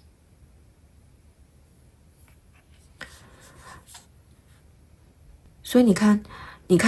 这个彩虹的远方是不是有一个就是感觉很像亮光，其实这亮光就有点像是宝藏一般这样子。这亮光跟这个窗户的这亮光很像，就他们都散发着耀眼的光芒，就代表其实我觉得你应该已经在旅途之中，就是你可能正在执行某些事情，或者是你在学习一些什么新的事情，你在提升自己，你在让自己前往一个更好的地方。那你现在做的事情是对的，你要继续努力下去，不要放弃。然后这个彩虹它会引领你，冥冥之中一定有一些力量，它在协助你，在帮助你，但包括你的守护灵，他们其实是有画一条轨迹给你的，你看不到，可是你是有沿着这条路走的。你只要跟着这条彩虹走，你就会遇到很美好的人事物。那你可以更放松、更放手的、大刀阔斧的去尝试、去挑战，这样子，很棒。那这一张狗狗的动物神谕牌，它的意思其实是原谅 forgiveness。它原谅意思，我觉得是，我会觉得抽到这一组的，就选到这一组的朋友，你是不是你不太习惯接受别人对你的好，或者是有什么事情不太会主动去跟别人寻求帮忙之类的，所有事情自己都先卷起袖子，自己先处理看看的那一种。那你有时候可能会觉得麻烦别人，或者是你可能有时候会觉得好像把别人拖下水，你很不好意思，或是你会觉得很麻烦。这张牌，因为狗狗它本身是无条件的会给我们人类关爱跟温暖的，所以其实他的意思是说，有时候你可以多放开你的心，去接受别人对你的好，或者是温暖你不要都排斥，就是拒之门外，或者是就是好像感觉收人家的一些温暖，你好像就是背了天大的债一样，这样子。你要他说的原谅，我觉得我会解释成为放松啦，就是你试着去接受别人的好意、跟关怀、跟爱，然后寻求协助、寻求帮助。因为狗狗其实有一部分的狗，当然也有那种一匹狼个性的。以前的狗狗其实有时候狩猎的时候，他们都是成群结队，就是都是团队战，所以它其实很多伙伴的。那你不要把自己拘在那里，就是一个人要 handle 全部。你身边应该很多很多的人，其实是愿意协助你、愿意帮助你的，大家都很温暖的。只是你都会，没关系，我自己可以处理，没关系，我先自己弄弄看这样子。那可是我觉得相对的是，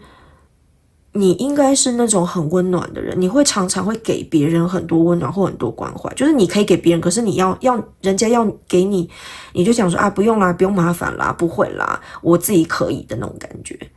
那有时候你就把它收下吧，好不好？然后就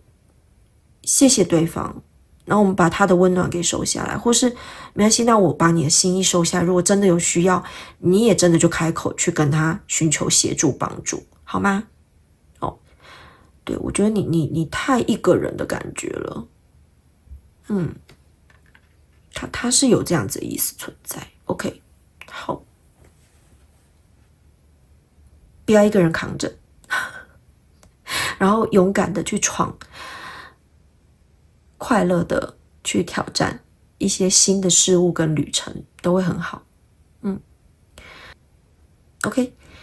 那这一组的朋友，我们导读到这为止，谢谢大家的收听收看，我们下次再见哦，拜拜。OK， 我们来到最后一组，选择原味牛奶狂巧克力的朋友，你的守护灵究竟是什么样貌、什么样子的特征，又是怎么样子的一个因缘，它成为你的守护灵？现在的它有没有什么样子的讯息想要告诉你呢？我们一起来看看哦。那如果有些听众朋友你们没有时间看我洗牌抽牌，可以直接在说明栏里面找到时间戳记，跳转到解牌的部分，不用等我洗牌抽牌这样。再来就是要提醒一下各位朋友，有时候守护灵也不一定只有一个，所以如果当你觉得有几个都还蛮在意的时候，其实可以听听看，说不定是其他守护灵的一些特征，也不一定。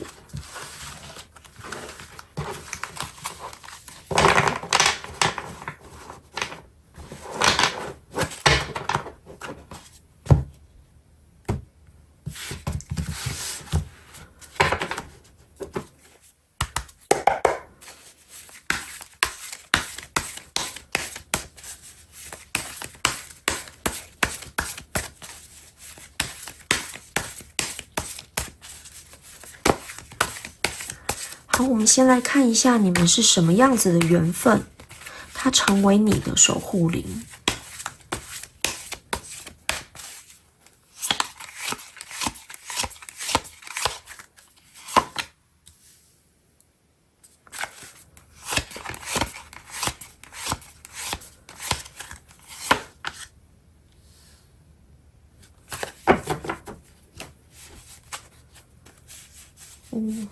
好，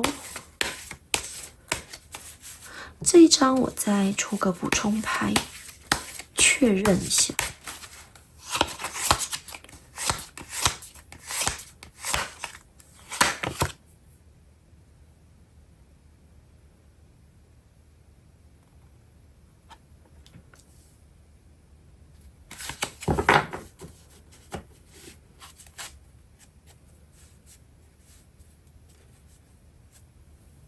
好，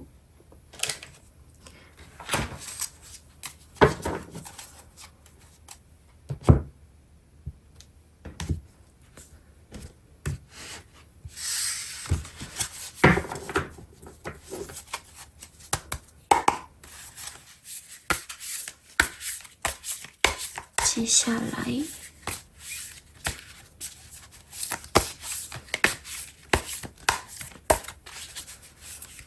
我们来看一下它是什么样子的一个灵魂特征，能量体的形态。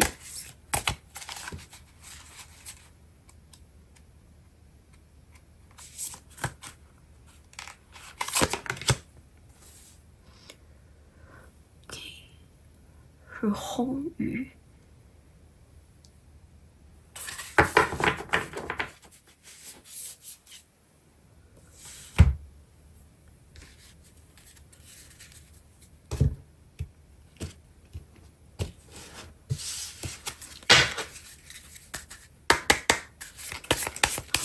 接下来我们来看，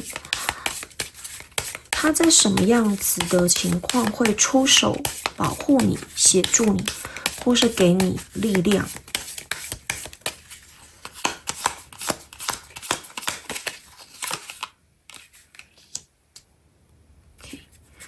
那在什么样子的情况之下，他会更强大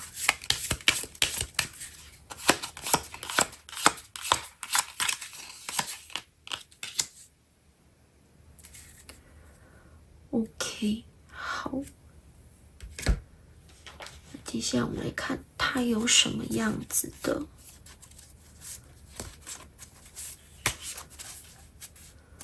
讯息要传达给你呢？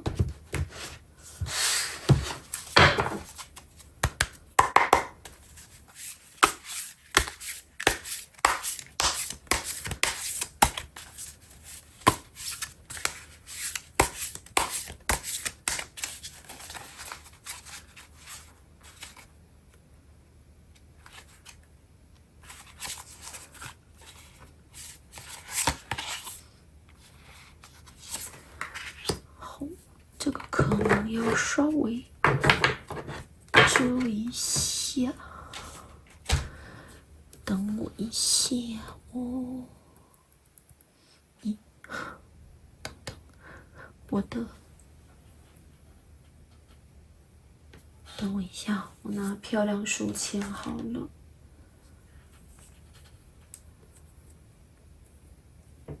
好，稍微挡一下。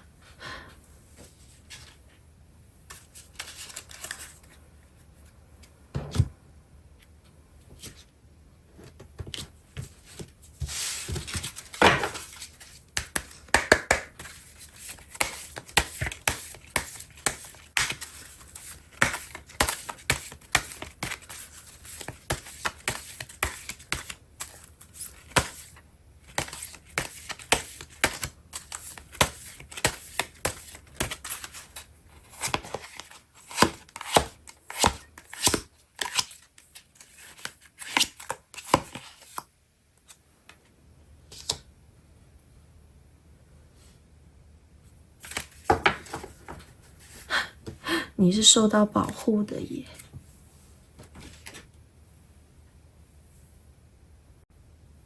OK， 我们来解牌吧，看一下你们两个是什么样子的因缘际会，他在这一世成为你的守护灵。这一张是魔杖2的补充牌。我会觉得你们在某一世是一个主仆的关系耶，就是你是主人，他是随从，或者是例如说可能在旁边伺候你啊，或者是协助你、保护你、照顾你的一个身份，就是有点像是这只猫是你，那前面这只猫是他的感觉哦，无关男女哦。那我觉得一直到最后，他都是陪在你的身边的，只是说他对你的那种情感是忠心，就是可能下属或者是随从或者是奴仆对主人的那一种忠心，也有一部分是他是真的对你很崇拜很喜欢，有一点爱恋的感觉，就有点复杂的感情。可是因为身份的关系，他其实不配跟你有什么样子的瓜葛这样子，所以他都只能够就是陪在你旁边，然后保护你，或者是就是照顾你这样子，会比较是像这样子的感觉。所以他这一辈子他也还是选择了当你的守护灵，陪在你的身边，照料你、照顾你、守护你。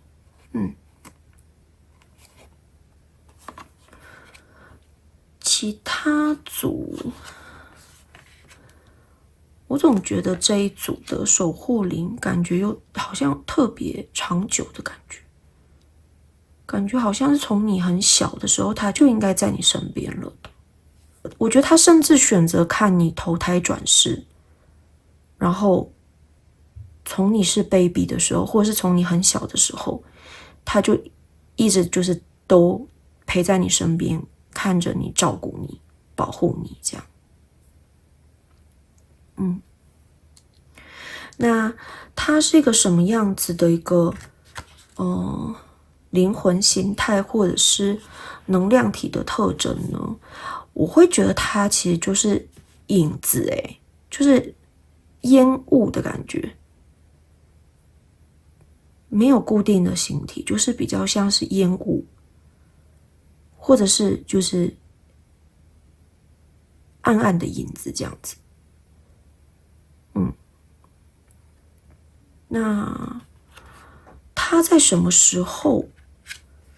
会出手保护你或照顾你，或者是给你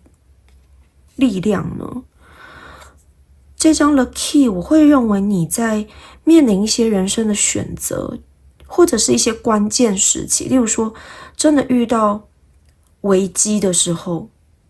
或者是遇到一些重大的抉择的时候，它会给你很多的力量，然后会守护你，会保护你，不让你受到危机的侵害，或者是让你受伤这样子。我觉得抽到这一组牌的朋友，你是不是以前到现在有一些就是危机或什么的，可能一部分的朋友有过那种大难不死的经验。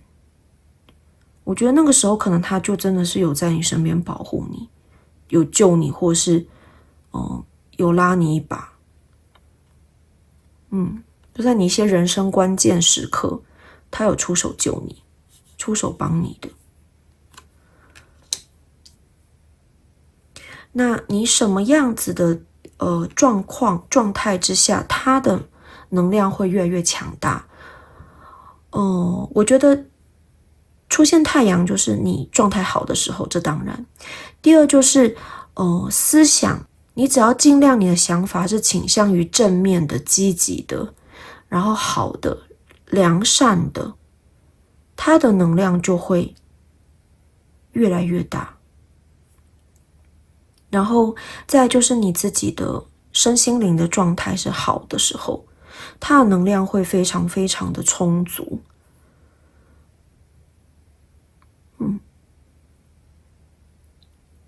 OK， 看一下它有什么样的讯息想要传达给你呢？那出现这张磐石，我是觉得它要提醒你，你是被爱的。然后，而且我觉得会抽到这张磐石的人，你的直觉应该很准。我觉得可能在选择这一组的听众里面，应该有一些人是，甚至自己可能也是在做占卜，或者是相关的工作的，就是灵性工作者。那他想要传达就是，其实你身上是有神性的，你是被神所眷顾的，是被很多很多的美好跟爱所包围的，就不要忘记这样子。那这也是为什么出现这张我会说，我觉得他应该在你身边陪伴你就还蛮久的，因为这个磐石也代表就是有一段时间长时间的一个守护。所以我觉得你可能最近比较低潮，或者是对自己有比较没有自信，比较疲累，但是我觉得你就是提起精神，然后要记起来自己是被眷顾的，是被爱的。OK， 好，那再来我们来看这一张。这一张呢 Karma， 好，业力。我觉得你最近可能有一些人，身边有些人事物可能要进行一个断舍离或是改变。我觉得这是命运，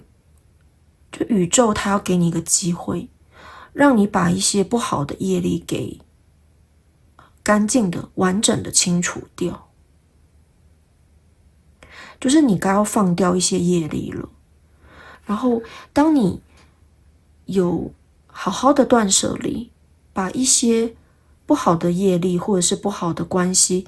清除掉了之后，一个新的契机，有可能是认识新的人，或者是一个新的机会，它就会来了。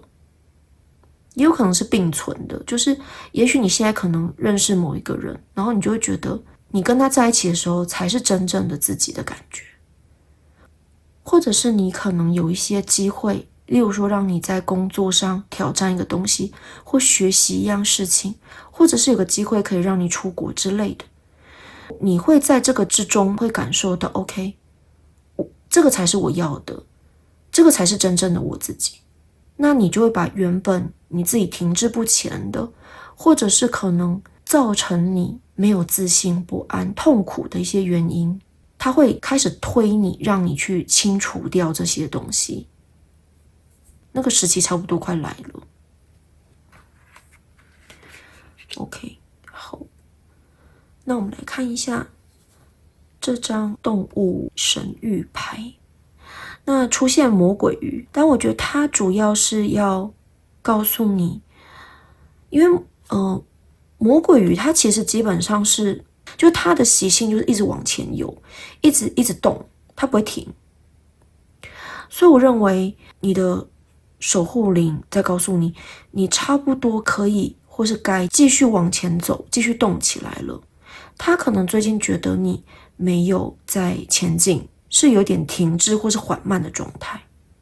所以他在提醒你，你差不多该继续往前进了。然后也必须要取得自己的一个平衡。那我觉得你取得那个协调平衡，然后好好的把一些不好的关系、不好的事物从身边剔除之后，我觉得你会恢复到一个非常非常非常好的一个状态。好，那我们今天的导读到此结束，谢谢大家的收听收看，我们下次再见哦，拜拜。